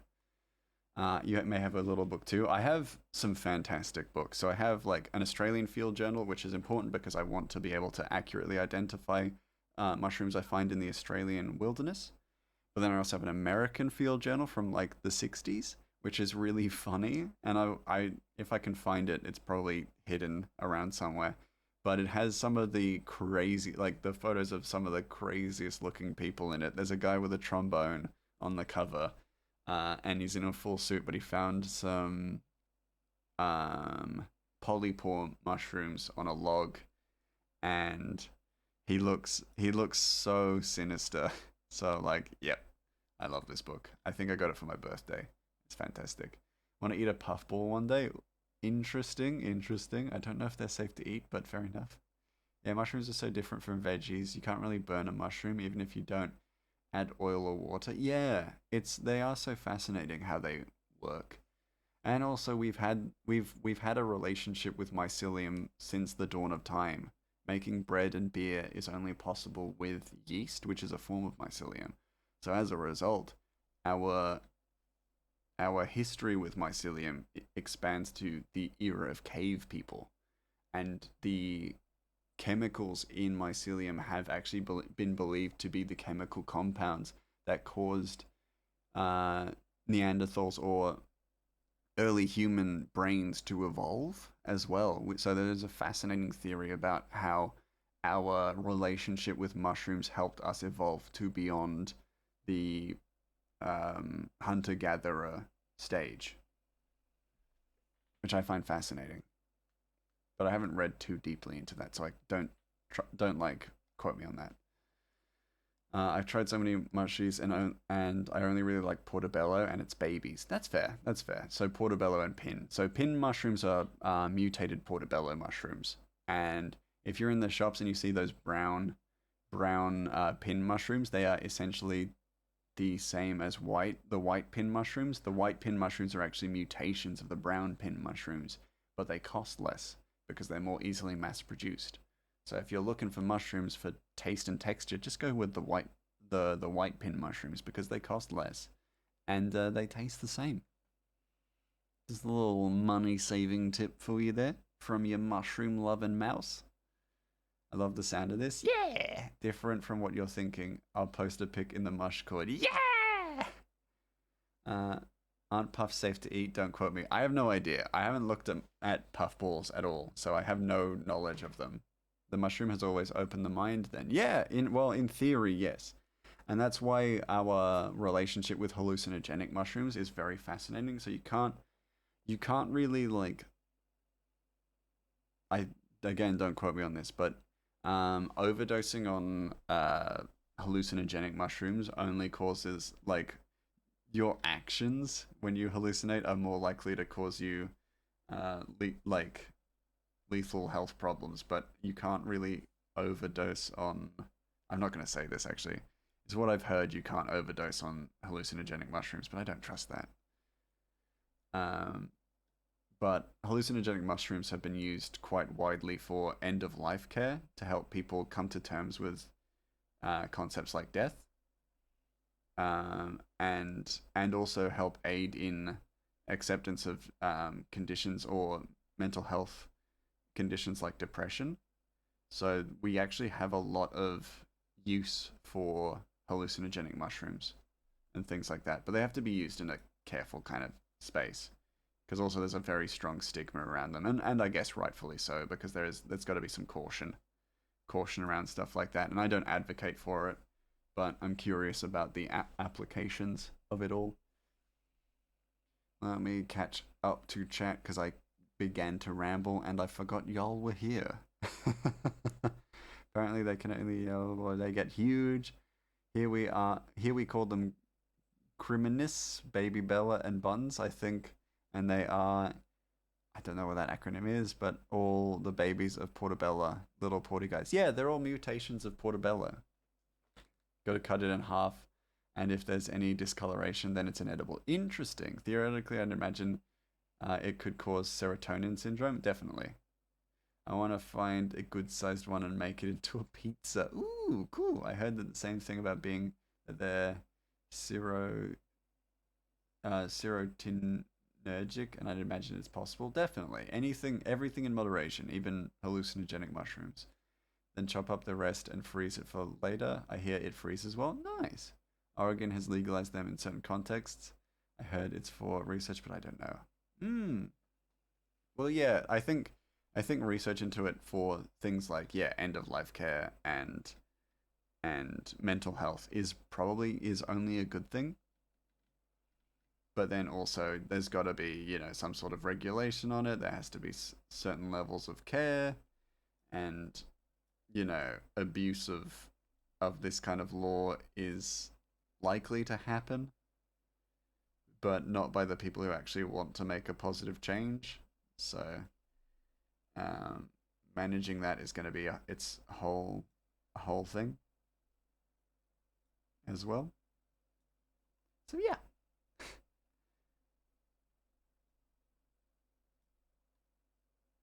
but as someone who doesn't like do anything like that, I've never even had like a cigarette. I don't drink alcohol, so it's not really going to affect me in any kind of capacity. I find them fascinating, but I also fear the idea of connecting or building a mental connection with mushrooms. Not gonna lie. It's legal, but only supervised. Okay, cool. I think we allow it in designated buildings, but it's like a bar, but for mushrooms. Interesting. They're a wonderful aid to the therapeutic process for sure. The stigma was also sort of manufactured. Oh, yeah, I know about that. Yeah, the manufactured stigma, yeah. And shut down lots of scientific research that was happening in the 70s for fear of the hippies. Yes, I think I've heard of that. I think that's in a book somewhere. Have you read Entangled Mind, Willow? They do that a lot. Yeah, they do that a lot. Governments. Ugh, shaking my fist. Ugh. Yeah, out of curiosity, have you read Entangled Life? Because I think that's where I got the knowledge of that from, but I can't be sure. Yes, Merlin Sheldrake. Yow! There we go. Merlin Sheldrake is coming to Adelaide. I'm actually going to go to a theatre where he's doing a talk at the end of the year. I love Merlin Sheldrake. Do you know his brother Cosmo is a musician and his music is on Spotify? It's really good as well, and some of it's made with like electrodes being stuck into like into roots and mushrooms and vines and things like that, or taken from nature. It's genuinely, the music is really good. I think a lot of people have heard at least one of his songs. Um, I can't remember the name of it. It's gonna see him this year too. Yo! Yeah, he's doing a tour. It's great. A bar where your poison costs 8,000. Oh wow. But yeah, as an Oregonian, I read that on a ballot and I was like, yeah, why not? Yeah, fair. No, I'm trying to think Cosmo's music. It's very good. I used to listen to it a lot. But his music is very good. At a rate faster than the rest of society. I think we're pretty much done there. I need to draw an, not ogre, a troll. Because this is Zombie Slayer, who is friend of the stream. I say that a lot.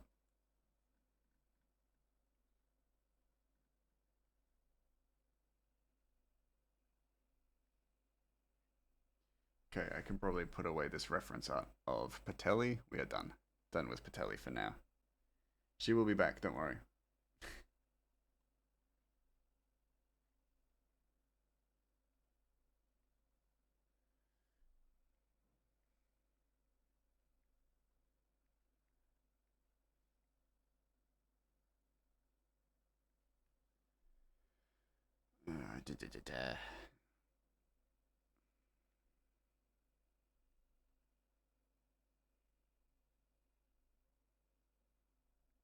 It's a very interesting way for me to draw these trolls. But it works. If it works, it works. I think it would make sense that this is a stone troll. So in the lore of this, like of Regale, stone like trolls are basically like forest guardians who emerge out of various natural materials in order to either protect um, or guard nature. So as a result, you have like swamp trolls who are basically born of the waters, and so they look like big frogs. And then stone trolls look like big rocks.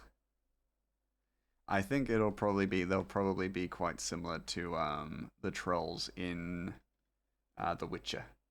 Whereas Linus, brain puffballs exist. Ooh, that's cool.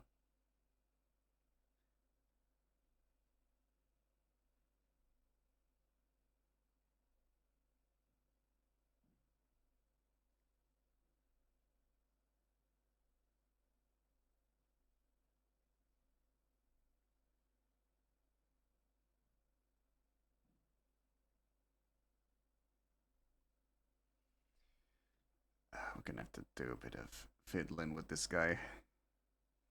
This guy's look.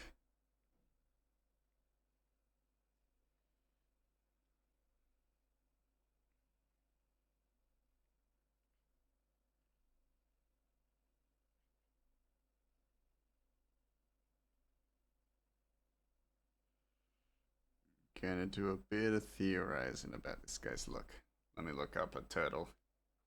Let me look up a picture of a turtle. I think that'll help. Am stuck? Nah, don't be stuck. Be unstuck.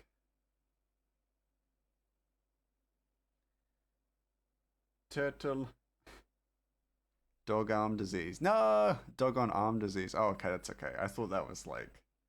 I thought you were. Oh, no, not this. Not Timu. Fuck off. Fuck off, Timu. Asshole. There you go. There you go. Turtle. Yeah, I'm looking at turtles. Just because I like them. No, because I need some reference imagery for this troll. And I want to use turtles. If I'm doing like stone trolls, then I want turtles as the reference art.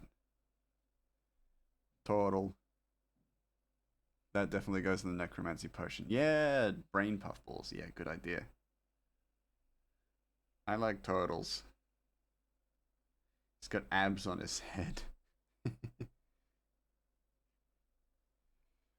You don't like them? I love turtles. Turtles are great. I like turtles.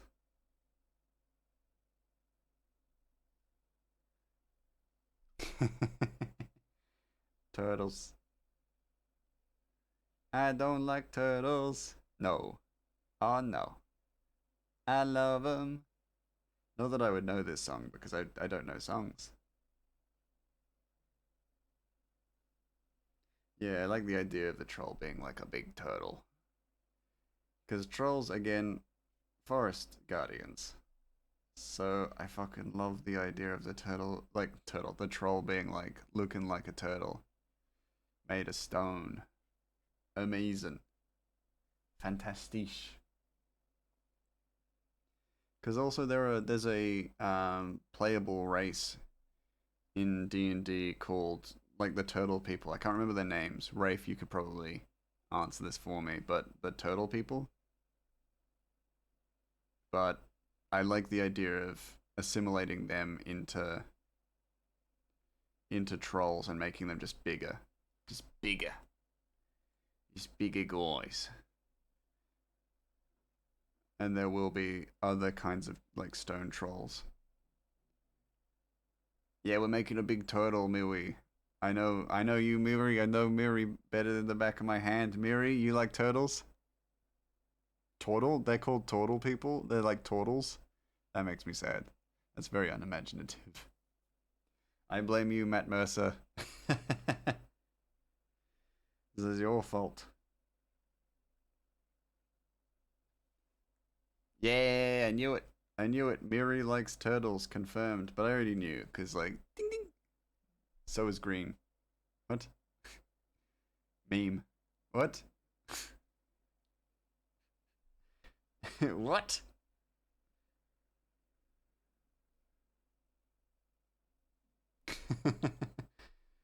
Like, just. I like all animals. That's not fair. Yeah, got him. Got him. Miwi likes turtles? Confirmed. Grey Mouse is a savant, but only when it comes to knowing things that Miri is a fan of. Bing! Can't type good. Fair enough. Grey savant. Ask me anything, any number, any color. I know what Miri thinks is cool. Green is uncreative or something. Ah, yes. Of course. Dang it. Fucked that up. I fucked it up. There you go, big turtle. Big turtle troll. Big turtle troll. Put some crates on his back. Because that's the storyline. Crate carrying turtle troll.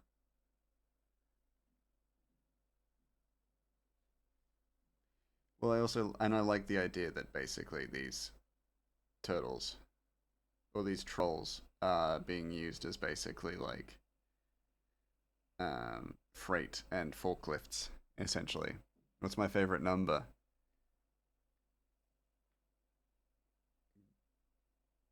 Purple.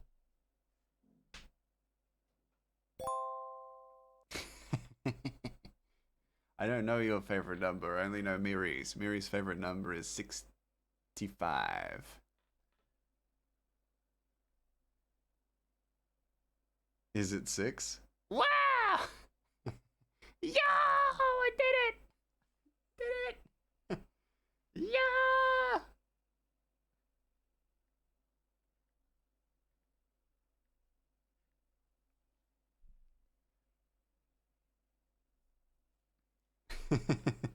65 is like 69, but someone has tummy cramps, so it's just two people lying in bed. Rafe, it's not 6. Is it not 6? I don't know yours. I don't know your favorite number, Rafe. I don't have the savant powers for Rafe's. I only have it for Miwi's. Miri is wrong. Nah! I barely like purple. Nah! It's just a series of losses here. Miri is wrong. Nah! 7? The savant powers for Rafe's. I don't have savant powers for Rafe's. Oh, heartbroken. Ah, tragic. Tragic. Who has them? We don't know. Who has savant powers for Rafe? We may never know. 3? My arm is free. Yippee! It's between 1 and 10.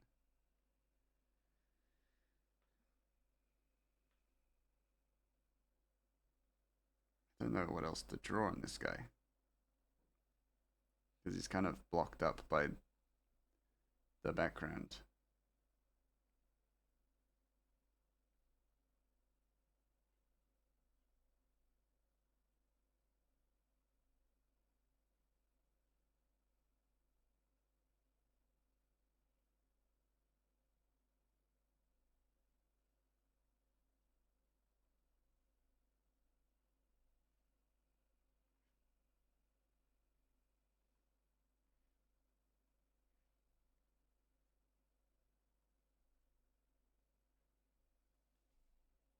Those are loser numbers? Dang! Don't like any numbers between 1 and 10. Oh no. Who came out of the ocean to tell you to stop? Yeah! Fiddlesticks and Huffle fix. You made this hard mode. Miri, language! Then it's pi. It's under 100. Under 100. Which means that it's less than 100. What foul language, Miwi? In this family channel, How dare. Nice deduction. Flim flam. Ooh, language skull. It's less than 100 over 1 to 10. Fiddle faddle. Oh! So many swear words. Such foul, vulgar language. Where'd you all learn such words? Not from me, surely. I never swear, you idiots. I don't know why I added idiots. Oh, donkey spittle. Oh, banjo polish. No! Gotta wash chat's mouth out with soap. 88. Wibble wobbles and Timmy Tams, Rafe. Timmy Tams? That can't be a swear word. No way.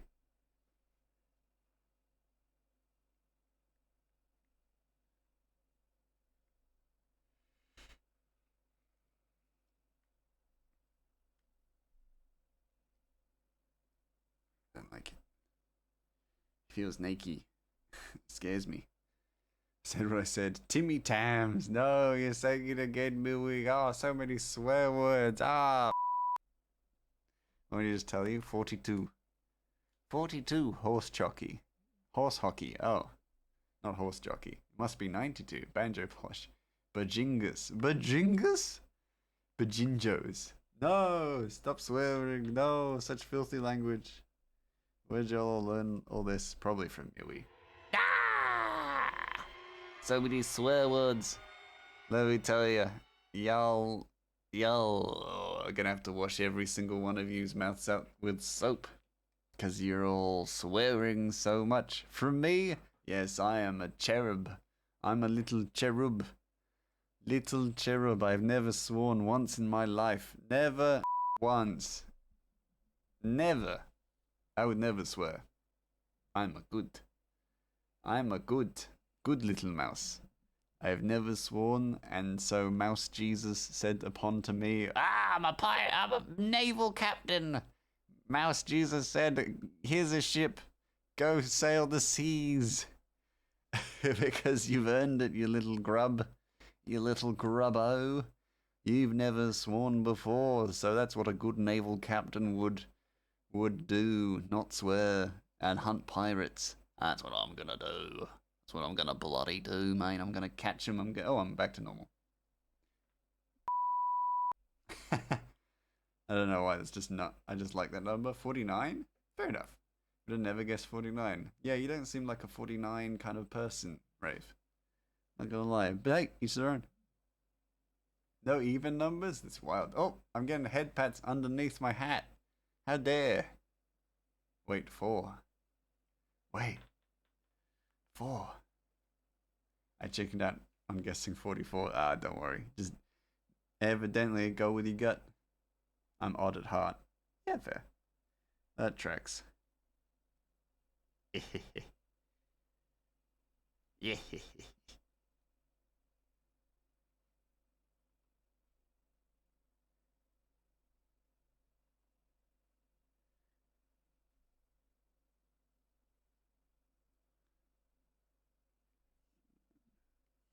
Give him straps to carry all his shite with. Actually, I kind of like the idea that a turtle is carrying, like, deliveries as well. Like freight and stuff. Because it's like, oh, that's a classically slow animal delivering mail, essentially. We had a turtle in our D&D group, but something happened to him and another elf left. Ah, okay. I love that kind of, like, the irony of, like, the world's slowest, some of the slowest animals in our known world, and this guy's carrying freight. But I also like the idea that, like, he would be slow and he'd be very careful as a result. So I kind of like that too. I want to give him a little hat, but I also want him to be taken seriously. As someone who owned a turtle, those boys were not slow. Maybe they were slow, but so were you. No, I'm joking. That's fucked up. No, that's so mean. I assume you probably weren't slow, but I know turtles aren't slow. But like, you know, pop culturally, they've always been considered quite slow. You know what I mean. You know what I mean, pop culturally. It's like Hermes Turtle Guy. Yeah, he has a name. Hermes said the turtle's name. Damn it, and I forgot. I was playing Hades 2 recently, doing a speed run, and Hermes said the turtle's name. The turtle has a name, something starting with C, and I've forgotten. Ordered Heart is a fantastic saying. It is. We recently heard our quest and they got scared off. Nice. As someone who my sister named a turtle Speedy after the one from Swan Princess movie, and we take him outside. Ooh, 1 second he was there, the next he was across the lawn. Well, that also feels like you're quite negligent. But also, yeah, they are quick. I've seen many a turtle in my lifetime. They aren't slow, but they have historically been known to be slow. Especially Galapagos tortoises. It was a fenced-in lawn. I like how our Greek lore is from different things. Yours is Hades, mine is Epic the Musical. Yeah. Oh yeah, but well, once I start listening to Epic the Musical, mine will also be Epic the Musical. Shelley. I don't think it was... I mean, that's a fantastic name for a turtle, but I don't think it was Shelley. But sure, we were negligent kids. It was a fenced-in lawn. Well, even more reason to not be negligent, because it's a fence. And turtles, historically, explode when they touch fences. So... tortoises. Yes, tortoise. Yes.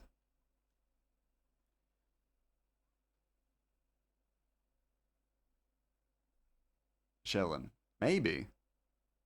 That may have been it. No! Better.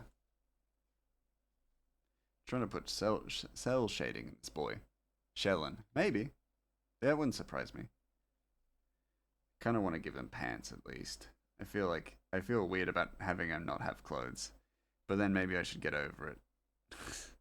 I love that people are going to be like, oh wow, what a mysterious figure in the silhouette of this shadow. Who could it possibly be? Is that a turtle? And it goes by Shelley. I googled it. Okay. So you can't tell me otherwise. Well, that's cool. I'm happy to be proven wrong in this situation.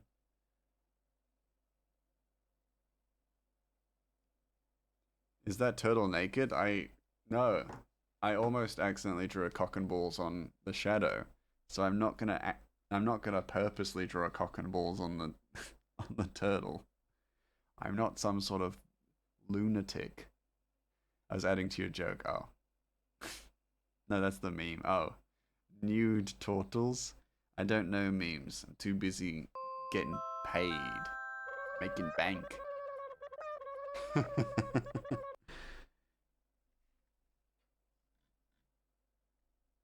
Don't want him to have fingernails. That freaks me out.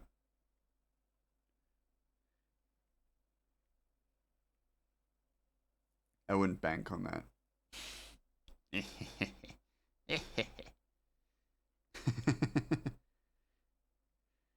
I would. I'm good at making bad financial decisions.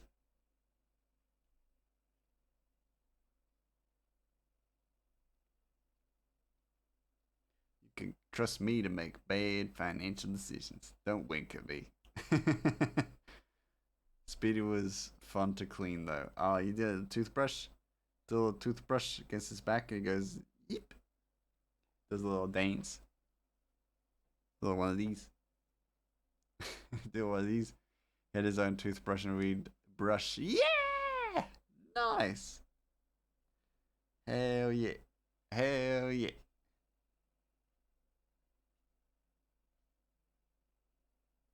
Love that. I didn't have turtles, but I wanted turtles. And I got a lizard. And I was like, I mean, I liked having a lizard, but I was like, I don't want to keep a lizard in an enclosure anymore. So I set him free. Threw him out. Threw him to the sky. Greg, can I mimic your scale design? Yeah, sure, if you want.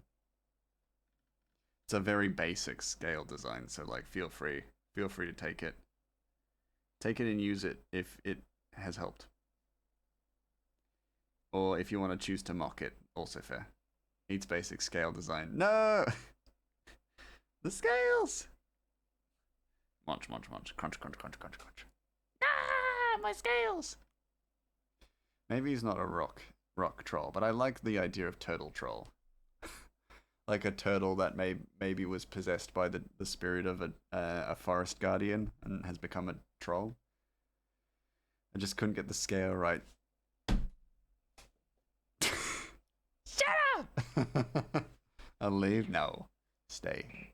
Stay forever. If you leave, I'll miss you. Can't have that.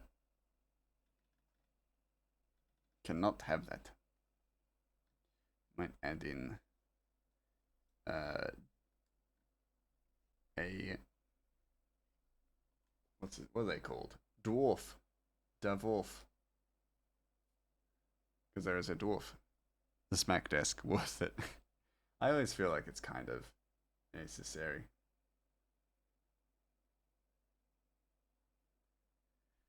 I like the yeah. So we have a character that appears in the comic as kind of a mentor for Patelli. It's a dwarf by the name of Darn. And yes, his name is spelled Darn, but it's pronounced Darn, essentially. And I like him. He doesn't appear often, but he's important to Patelli's storyline. Plawn. His name is Plawn! His name is Plawn!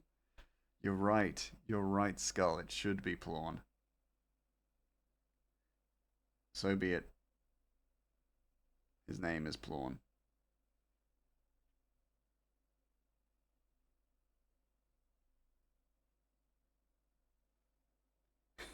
That's actually a fantastic name.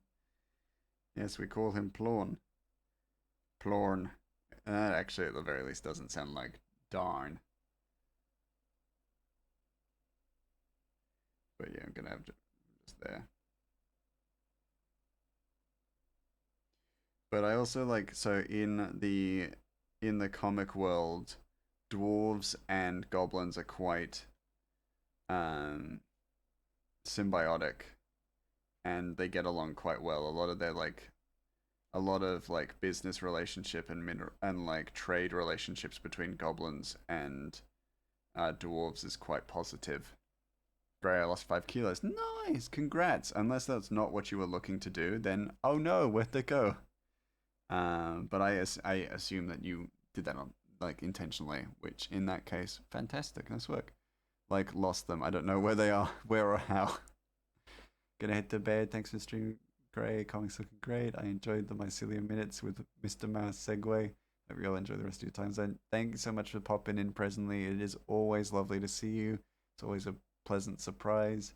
Go take care of yourself. Have a lovely, lovely evening, and I will see you when I see you next.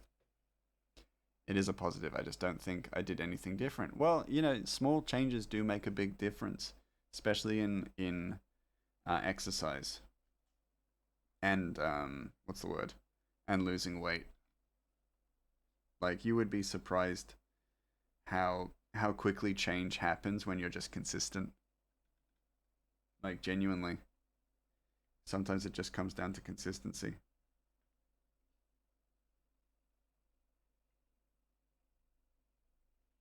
I'm actually also happy that I can depict just a nice looking bald dwarf. I love me a bald dwarf.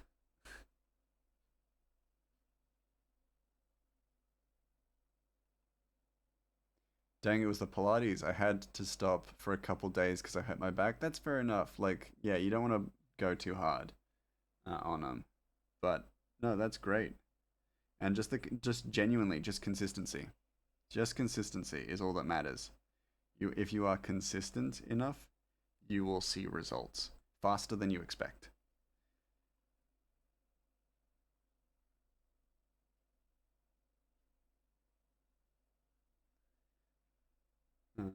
Yeah, I kind of want to give him more verbose eyebrows.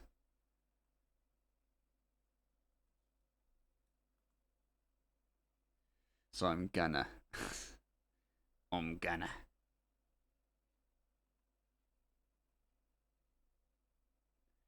It's got to have the big muscular arms, but then also, you know, good pot belly, and then big ass eyebrows, and a stern looking face, but a heart of gold. Heart of gold. You too.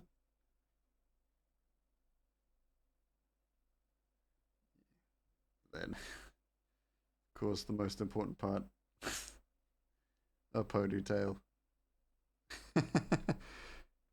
That actually kind of looks fucking great. I put the ponytail. Okay, be a good do laundry. Fair enough.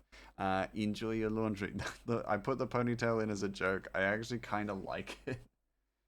I'm kind of about that.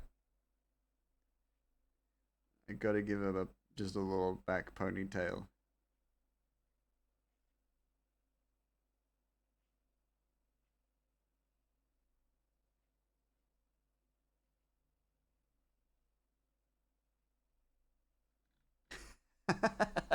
That's so good. Before I walk off, I'm really into man buns though lately. That's cool.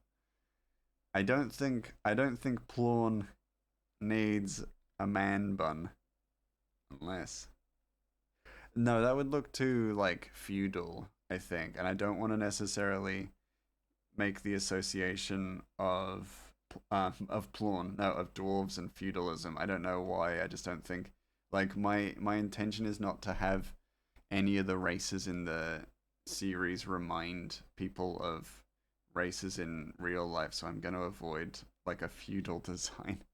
He looks great like that. He looks fantastic. I've given him the sideburns because also fuck yeah. But I like the idea that the hair goes like beard up to sideburns, round the back of the head into a high ponytail or highish ponytail, and then back around. Like it almost doesn't make sense. There's got to be a patch on the back of his head where the hair goes up, but not to the top of his head. You know. So like, I mean, with the hair he looks good too, but I'm not gonna give him hair. But like, you know what I mean. So like, the back of his head has to go like this. Like, has to have like a circle essentially. It looks fantastic. I might give him a little bit of hair out the back, you know, parting the back, you know, like a mullet, essentially. I'm expanding. I'm expanding on Plawn. His name is Plawn now as well, yeah. Has to be. Look at him. He looks great. I'm going to give him an apron.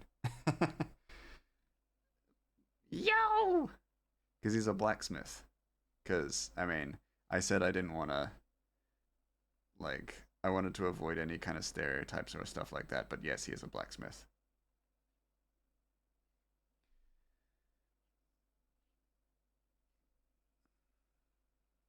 Because of course he is. I think it's hard to escape the, like, dwarves and the mining. At least, like, mining or blacksmithing. I think it's very hard to escape that common association. So I'm going to keep it. Just embrace it.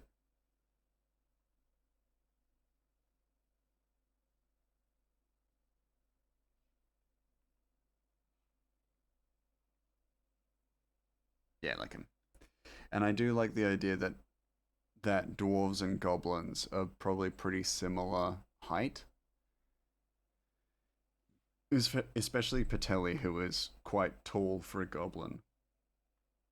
But then also, I like the idea that dwarves are much wider as well, like broader and stockier, like wombats, like wombats of the fantasy race world. Yeah, look at him.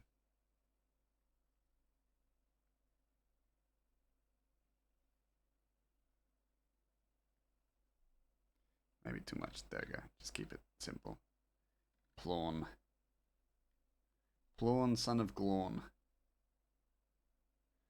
Am I the only one who takes personality tests and answers them the way my character would help to figure out my character? Maybe. Maybe. I I personally don't, but I'm also not a big advocate for personality tests, I guess. I so what I do for Oh, Linus, brain puffballs, yes. One thing I do when I write characters is that I also write, like, every character I've written for has a favorite food, and I start with their favorite food, and that kind of, for me, dictates what their personality is going to be like, because it kind of dictates how I feel my perception of personality comes from. It's a big guy. Yeah, for me, it's like, it's personal as well, and for me, it makes those characters feel more human and more real, because in that way, it's it come like building out the name, or building out the person and the character. It comes from a personal aspect or from a personal foundation. So then everything about this character becomes personal. You know, I knew Ratchet liked chicken noodle soup and katsudon before I knew what class he was going to be. And I felt that was important because originally he was going to be a cleric. Morgan is food motivated. Give him a big steak and he'll start liking you. That makes sense. Fucking steak. Sorry. Fuck. Steak. Yeah, no, like, I feel like most characters inevitably end up being quite food oriented because we as people, I mean, you as people, are food oriented. And me as Mouse, food oriented.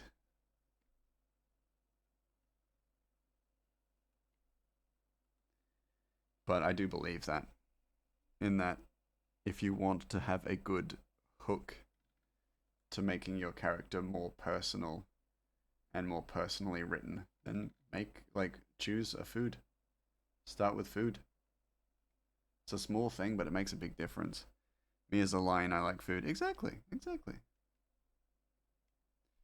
I only got to know my characters through their trauma and their music taste. See, and that's so I'm maybe not trauma. Trauma is something that always comes second, as a story kind of like a series of layers of building your character. Music is a fantastic um, option as well. I think music is a fantastic option and is very much in my mind serves the same sort of initiating um, initiating kind of question as food.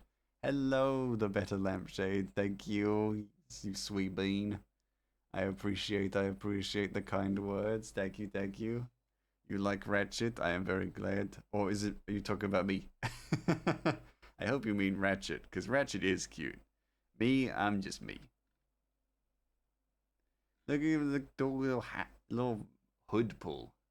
Throws his hood over his head. Also, for those of you who are new to the comic, his hood doesn't cast a shadow. That's why his hood doesn't show up in the shadow. Yeah. I kind of mean the mouse dude, but that guy too. Yo! We love to hear it. Yo! Yeah, the mouse dude is me. Hello. Hello. I am Grey Mouse. It's lovely to meet you, better lampshade.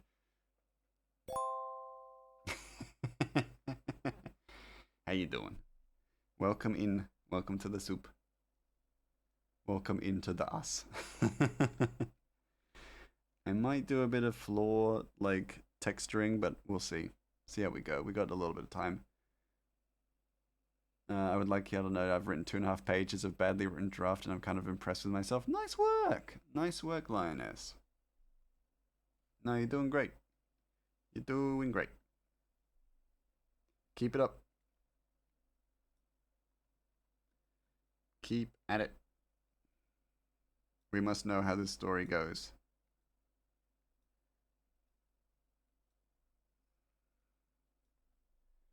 More than I've done lately. Me too, actually. I've not written much lately. I bought myself sticky notes. I should sticky note. Yeah, do that. I hope I actually finish the story because I really like it so far. Yeah, keep going. Keep going. We believe in you. I might add like puddles and stuff in this space. Which I probably will do in the details layer, but like I can do a little bit, bits and pieces. Here and there. That wasn't connected. It may take a bit of going back and forth, but that's okay. Yeah. I think that's that for this panel. Oh wait, no, it's not. I had something I thought of recently that I actually need to do now. I thought of this today, but I thought it was a really good idea. But to have posters, both wanted posters and also missing persons posters, because I talked about this recently. That there is in the series there is a serial killer, and we may not see them. They may not be important to the story, but they do exist, and you will see the effects of their actions as kind of a secondary, not antagonist to the main series, but as a secondary like storyline hidden in the background, or that may become important later. It'll make sense when it makes sense, you know? But I should probably make some posters, you know?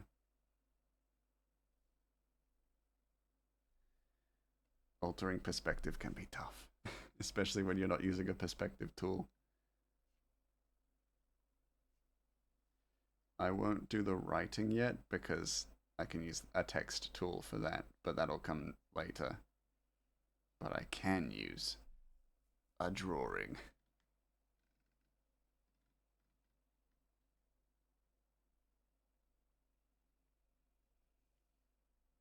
Could also probably put down some warnings and stuff as well. Like, don't be out after curfew, or don't drink bagpipe milk um, on Wednesdays, or things like that. I'm like autistically frothing the mouth of the mask guy. So scrumptious new obsession. I love the design and coziness. Oh, thank you. I appreciate. We try to keep it nice and cozy here. Yeah, try to keep it low key here. I designed everything that you can see on screen, other than the Clip Studio Paint application. I made the overlays and the backgrounds and stuff like that. All of it. I made because I love doing art. Think. Okay, we'll go with a missing persons poster first.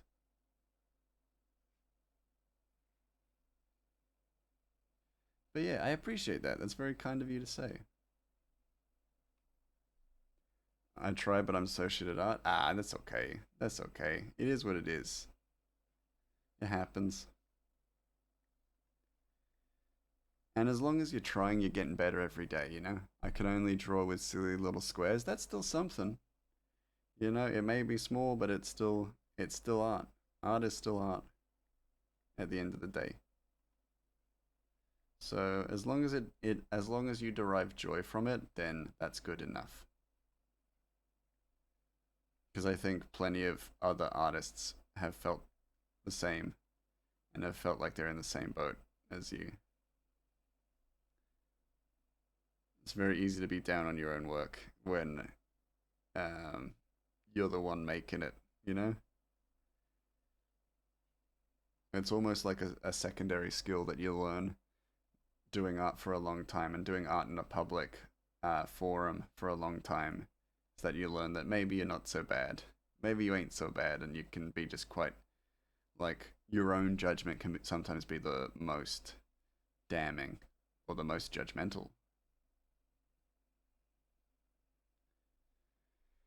I follow a dude that sells hundreds of canvases with silly squares. Yeah. What was that? What was that Jake line? Kill it. We could rule them like gods, angry gods. Is that one the one?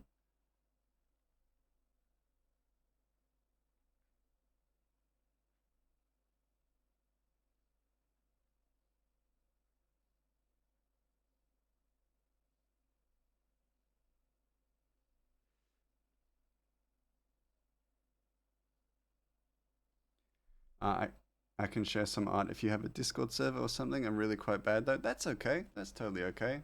Let me... There you go. There you go. That is our Discord. Feel free to join.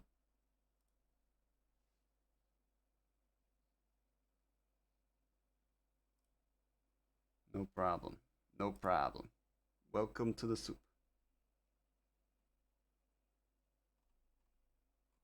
That's what it is. Yeah. Sucking at something is the first step to being kind of good at it. Yeah, exactly. Exactly.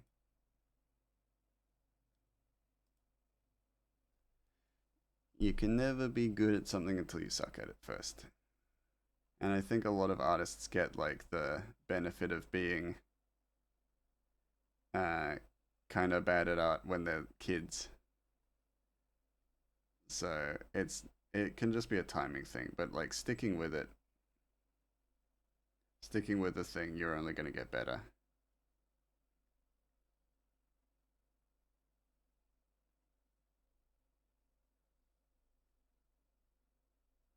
There you go.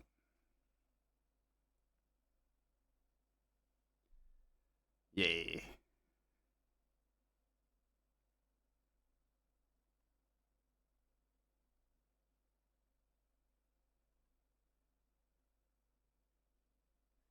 Listen, as long as you're not an AI, I'd probably appreciate your art no matter how so-called good or bad you are. Exactly, exactly. We ain't big fans of AI. Hello, welcome in. Welcome in. Miri sleeps now. Good. Get some sleep, Miri. You've done good work. 7 a.m. Too early. Too early for you to still be awake. No, go to sleep. Sleep well. So funny looking eyes. I want to get these eyes right, so I'm hyper focusing on them.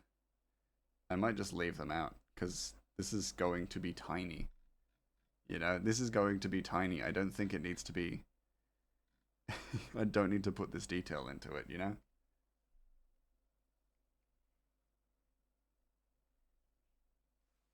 Had to finish to catch. Okay, dredges consumed me. Ah, fair enough, fair enough. Hydrate. Not you, Miri, though. You sleep. Just posted all my art. I'm proud of in the Discord. Okay. Have a quick look, but then I will check it out in more detail after stream. Out there. Oh yeah, this is fantastic. What are you talking about? Pixel art, you're doing a great job. And I can see that you're a fan of Red Hood. Red Hood's pretty cool, actually, I must say. I'm a big fan of Red Hood. I'm only around 2-ish years into pixel art though, so I'm still learning. Hey, you're doing a great job and you've started well, so don't you worry at all. You're doing great. Just keep at it and you'll do even greater. And you'll be surprised how much better you are without even noticing it.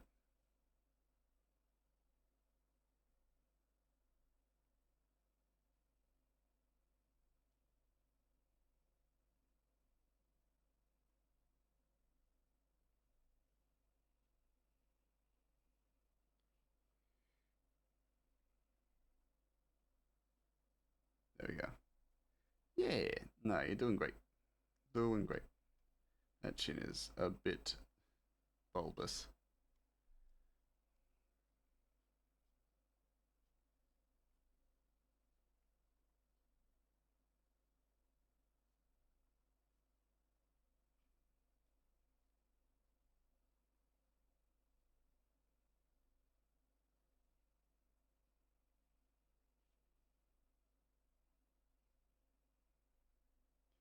Put in the cell shading now.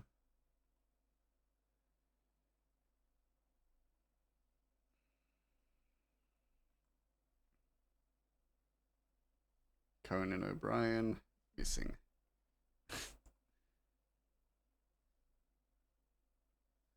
Yeah, I think a lot of it's going to be just. It looks so silly there. But it is what I intend for it to look like anyway, so that's fine. It's going to be very low detail because it's tiny, but worthwhile to put it in place. Put it in place here. How much time do we got? Plenty. Nice, nice, nice. We can finish up this line work.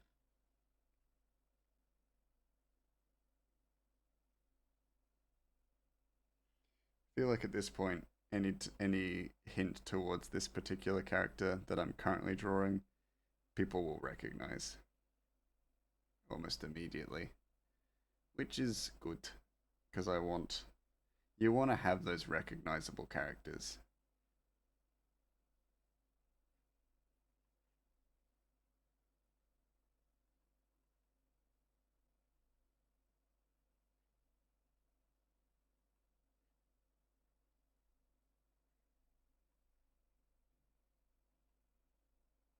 And this might not be the right look for it, but that's okay.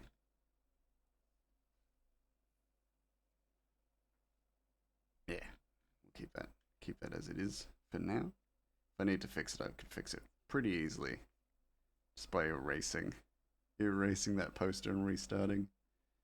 It's very much no biggie.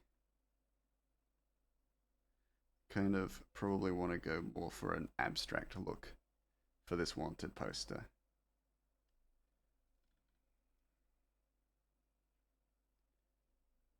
This.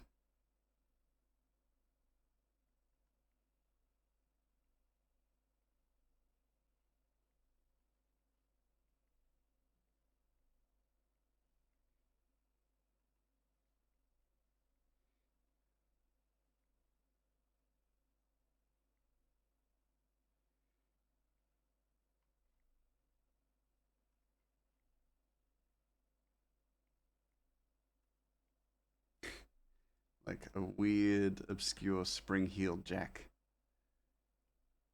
But that also very, very creepy looking. There we go.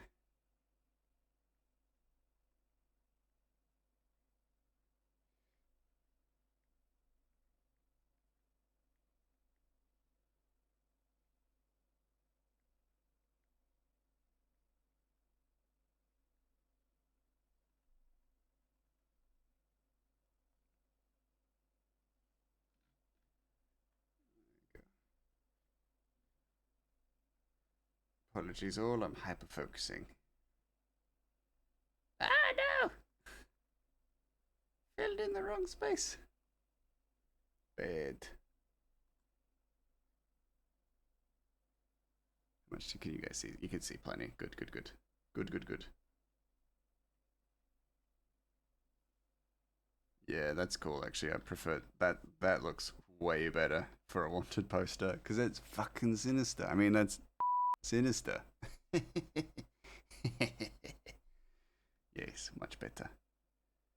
Yeah, I prefer that actually.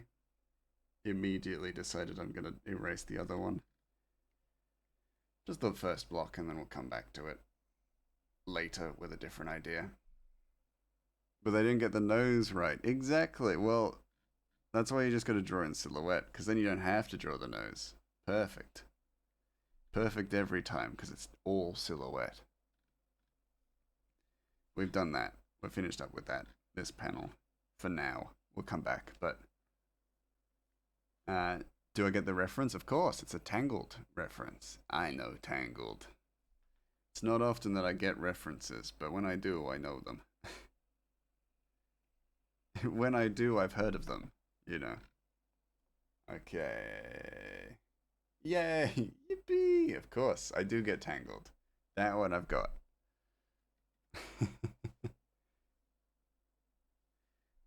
But we're now, wow. How many? 3, 4, 5, 6, 7 panels. Oh, that's a lot of panels for one page. Usually a panel limit is like 9. It's usually, if you're looking at making a comic, a good frame of reference is like maybe 9 panels is enough. I know I've gone beyond that, but I'm breaking the rules. You know, I'm kind of breaking the rules a little bit.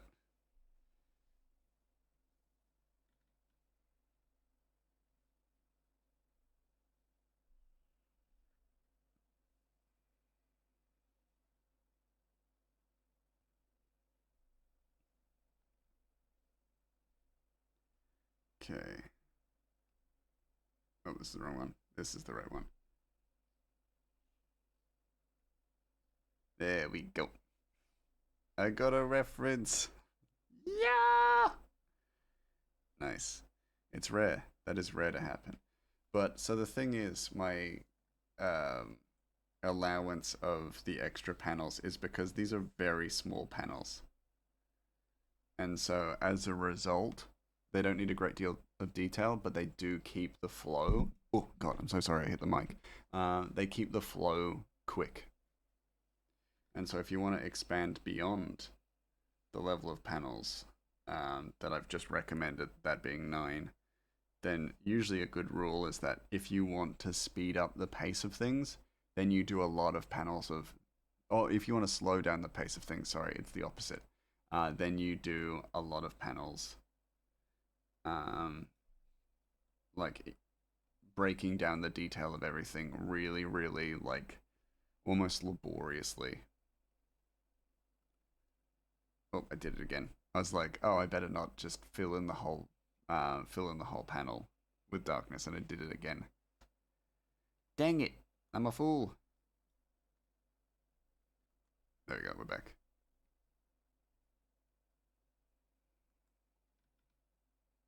And that panel is really going to come down to color, because that is in his hood. His ear is in his hood, so we don't actually get to see it out of the hood. If you know what I mean.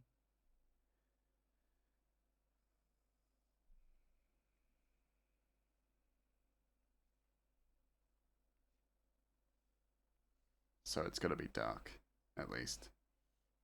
Oh, dang it. Save. See that presently is saved. If you are still here.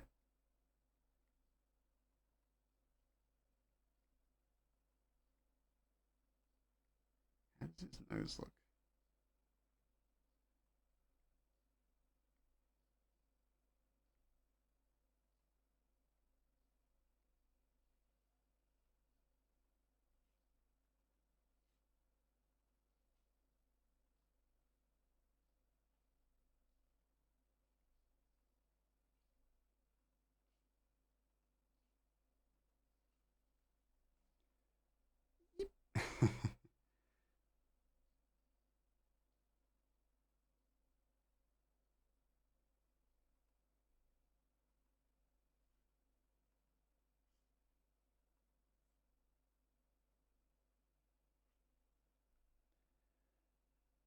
I don't feel like his mouth doesn't really look like that anymore.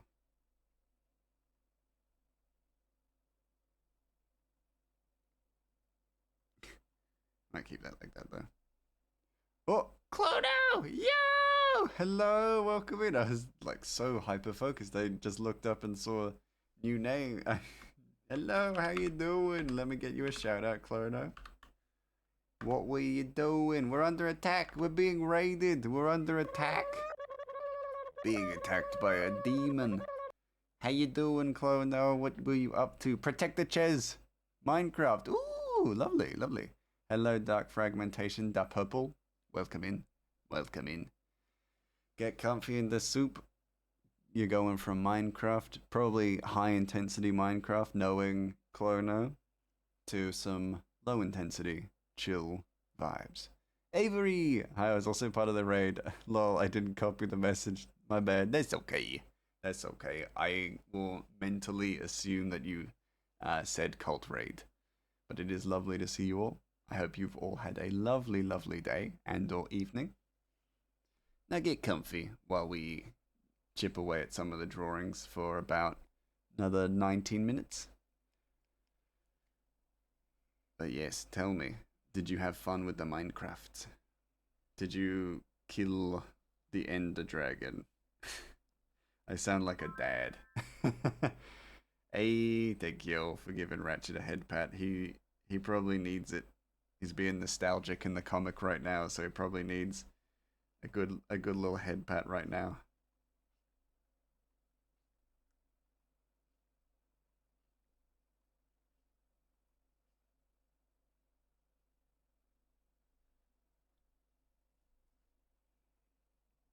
Because we got a little bit. So there are pieces that I'm not going to be illustrating in the line work, which is going to be really interesting to do, like technique wise. But in this panel, he's actually, so there are these like hands that are reaching out for him. So you'll see them here. Like I've drawn them terribly there, but basically there are hands appearing from within his hood. Because in the previous panel, his shadow turned into the shadow of a strange figure. So yeah, that's what we're getting up to.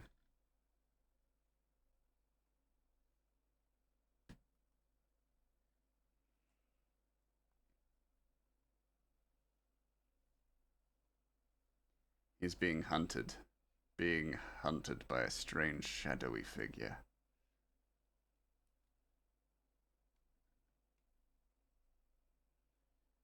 Because he's committed great crimes, like tax evasion. Because that, of course, would be Ratchet's crime. Tax evasion, not theft. Oh! Not the boy. Not our sweet baby boy. Yes, our sweet baby boy. He's a thief! He's killed a man. He's killed people before. Tax evasion is a type of theft. That's true. That is true. You've got a good point there. Yes, he's killed. I also love that we're like, oh yeah, tax evasion, and he's like, oh yeah, murder. Ratchet has, he's a fantasy world. He's killed. Murder is also a type of theft. I mean, yes, technically. You are not correct. I mean, you are not wrong. Sorry, I didn't mean to say you're not correct. You're not wrong. Murder is a type of theft. It's not necessarily classified as such, but yeah, all crime is theft. I guess so, yeah. It's a real wise way of putting it there, Rafe.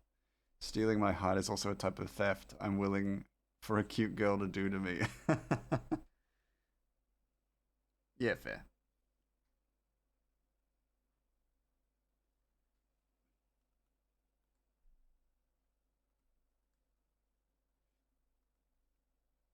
Oh shit. No! It goes outside the lines. I'm about to fill in. About to fill it in with darkness. No! It's just Ratchet and darkness. Steal your heart. I used to pop into streams and claim I was here to commit one crime. Steal your heart. You've never claimed that in here. You hate these streams. And you hate me.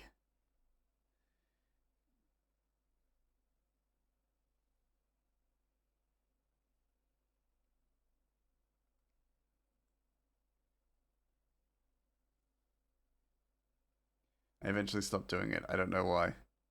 I think I did it when we first met. Oh, okay, that makes sense. That probably is true. I can believe that. I think I thought it'd get too repetitive. That's fair enough. Ice cream in your back pocket in Kentucky. That's a crime. I guess so. It's a form of theft, right?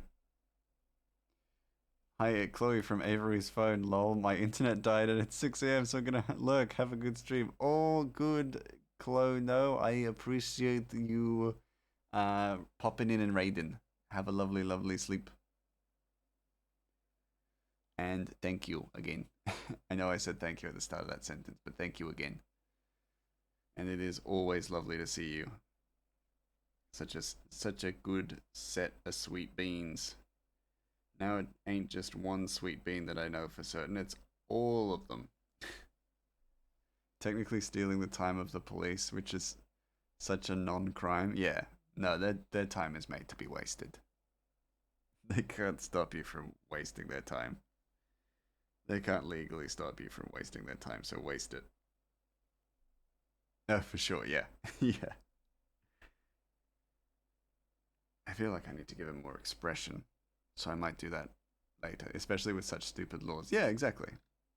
I love that until we put in the light work, we're not going to see a whole lot of like stuff going on in these panels. It's going to just look like Ratchet is expressionlessly staring off into space at points. But essentially, we're going to have Death is putting her hands on him. Like, Death is kind of reaching out to him. Fun fact, in Jewish law, stealing sleep is considered one of the worst types of theft because you can never give it back. Well, that is bad. So if I screamed, "Wake up!" to Clono and all the lovely, lovely lurkers who are sleeping right now, I would be committing a crime. So I'm committing a crime. Then you tell me.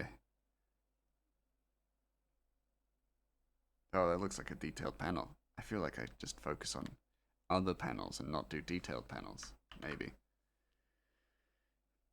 As someone who barely sleeps, I value my sleep. Yeah, yeah, fair. Definitely value that, yeah. I think I might. I might go back and go to some previous panels and add in some like posters and stuff with the remaining like 12 minutes, as opposed to start on a more complicated panel. Just because that will be a lot of work. So let's just jump back and we'll do some wanted posters. Or some missing posters. Like this guy who is missing. Definitely. Look at this fucking guy. He's definitely missing.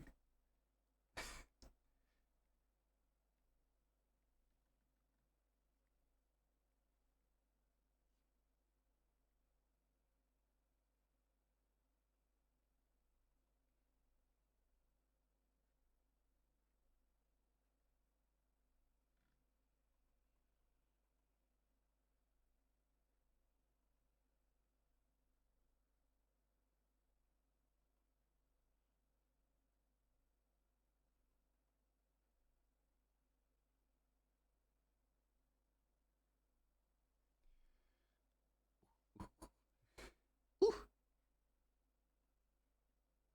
Ooh. Let me just get...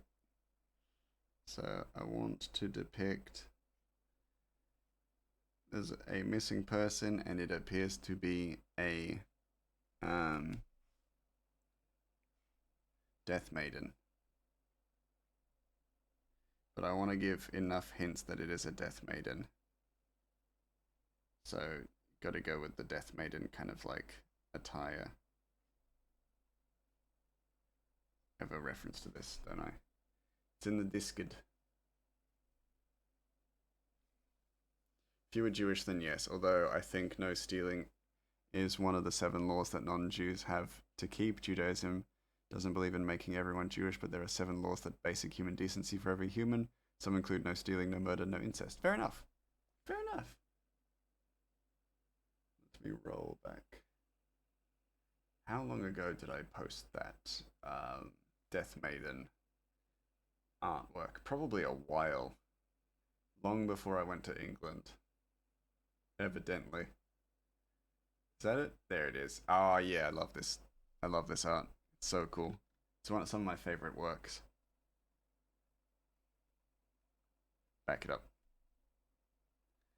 Because I forgot one of the things for the Death Maidens is that they don't really have like a collar on their armor. They have a crown.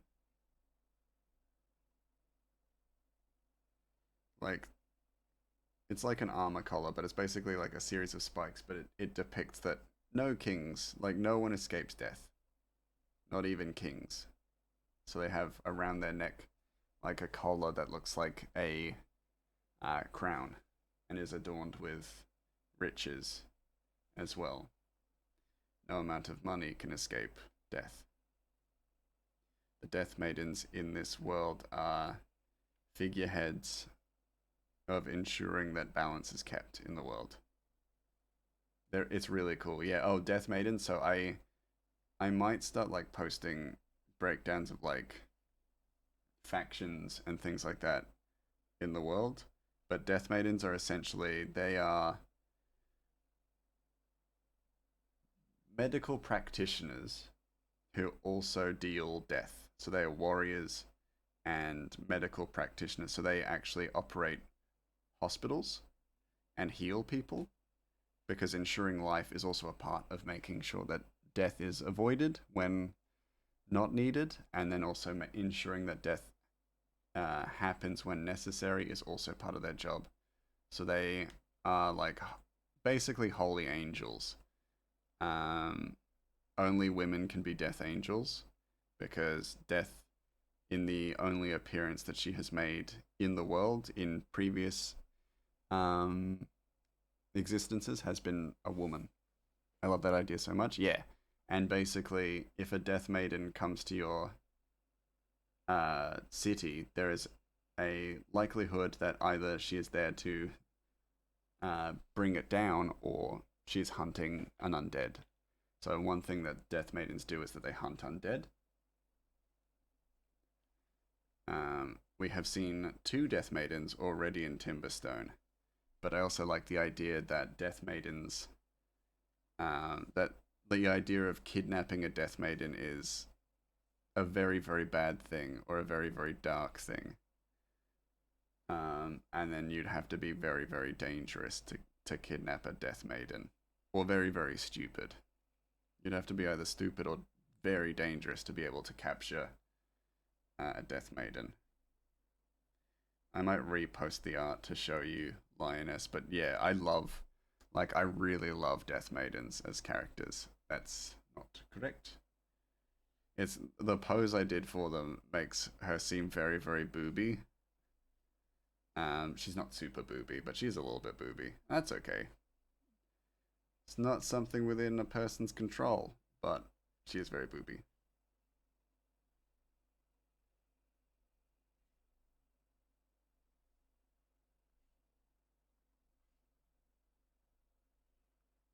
But yeah, I really like Death Maidens. They're kind of based on the Abyss Watchers from Dark Souls 3.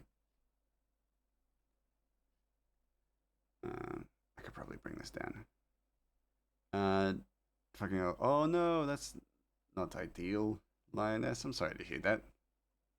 Do you still play D&D regularly at all? And if so, do you DM or are you a player? I only ask because the world, I know you said it's based on a D&D campaign you played in, but the way you describe it, it is so detailed, it just reels me into the world and makes me feel like the way a good DM would describe. So, Avery, so this D&D world is based on a D&D campaign that I was a player in. I played Ratchet, so Ratchet was my character. Um, Prior to that, though, I was a DM for 8 years on multiple different campaigns. So I joined the D&D campaign that I eventually ended up playing Ratchet in, um, because I had become known for playing D&D or being a DM, but I was never a player. I DM'd for 8 years and I was never a player. So I was offered the chance to play a character, and it was for what I had come to know was a goofy campaign. So in quotation marks, a goofy campaign. And I made Ratchet. It was kind of based around a joke that if I were to be a hero in the D&D world, I would take a goblin, make them my son, and call them Goblin Carmichael. And then that kind of slowly evolved into, Carmichael, then to Ratchet, and then to this story. "'Tis okay, I shall warm up my heat pack, I guess. Yes, get comfy. Take care of yourself." And then, so I've been writing on this campaign. Whoops. I've been writing this comic for about a year prior to illustrating it. So also part of the reason why it's so in depth is that I've asked the original DM so many questions about their world, and then done my best to kind of do it justice. Where did the name Ratchet come from? So his name originally was Ratcatcher. So in the D&D campaign, so none of this will translate to the comic, or a lot of this doesn't translate to the comic, so I've changed his origins a bit, but his name remains the same.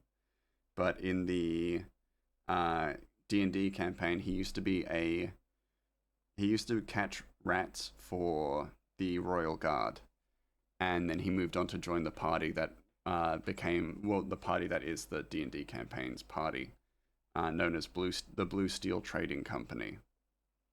And while a part of the Blue Steel Trading Company, they were like, Ratcatcher is a horrible name for a 7-year-old goblin, so we're going to call you Ratchet instead. So that's how he got his name. And then also it lends to the idea that Ratchet is not his real name. He has a real name, but it's not revealed in this series for a while. And so that's also part of it, finding out what Ratchet's actual name is. I'm a newbie DM, and all my forever DM friends are just vibing and enjoying the game. It's fun to be a DM, but when you play as a forever DM, it's different. It hits different.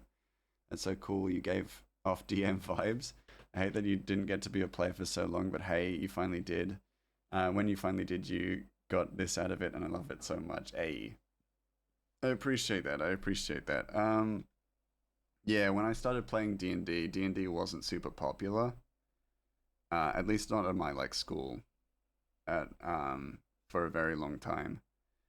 And then yeah, I DM'd in high school, and no one else wanted to DM, so it was just gonna be me. And then D&D got very popular, but then by then everyone was like, "Oh yeah, Grey Mouse is a good DM." So like, if you want a good campaign, go to Grey Mouse. And I used to do a bunch of really wacky, random campaigns, which was very fun. Um, but yeah, eventually I got burned out by it, and so I took a break, and then I met my friends who then let me play, and then yeah, now I don't really play as much D&D anymore because I'm very busy.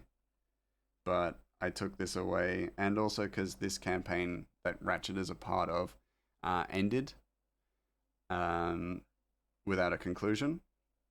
So I took it upon myself to give it a conclusion, and so it's why. So I got permission from the DM to take the world that they had created, put a bit of stuff of my own kind of campaigns into it, like the Death Maidens are my own thing, and then a lot of like the stuff with spirits and things like that is all my kind of stuff that I brought into it. But then the world itself, Kaitiaki, the continent that we are currently on in the story, that's all them. Occasionally, she'll pop in. She'll pop into chat every now and then. I have credits for people who played characters in the series, so if you see Nex or the like show up, they will get a little credit. You want to hear the fun facts that are written on my pad? Absolutely. Yes, I'd love to learn. um, but yeah, I think a lot of this comic is the culmination of a series of cool ideas and concepts that I had wanted to do as a DM but never got around to doing, or ideas that I had come up with while playing D&D that never came to fruition. Death Maidens were an idea that I had, that I played a character who was a Death Maiden, and she was super cool, and also because I love clerics. Clerics are incredible, like incredibly cool. Is a very cool class, and so you can do a lot with them if you have that versatility and the drive. But I also like the idea that clerics are really, really powerful. So if you actually manage to kidnap a cleric at the same level as them, then you're probably pretty strong. And that's kind of the concept for this particular like mystery in the series that won't be fully brought up, but is kind of important, maybe for a spin-off, is that whoever's kidnapped or killed these people, including the cleric and this individual here, they are evidently quite strong and quite dangerous. Quite dangereux, if I do say so myself. Walt Disney was afraid of mice. Oi, me. uh, when your dog sleeps, it's most likely thinking of you. Ah, Twilight movies feature 26 minutes of quiet staring. Ugh.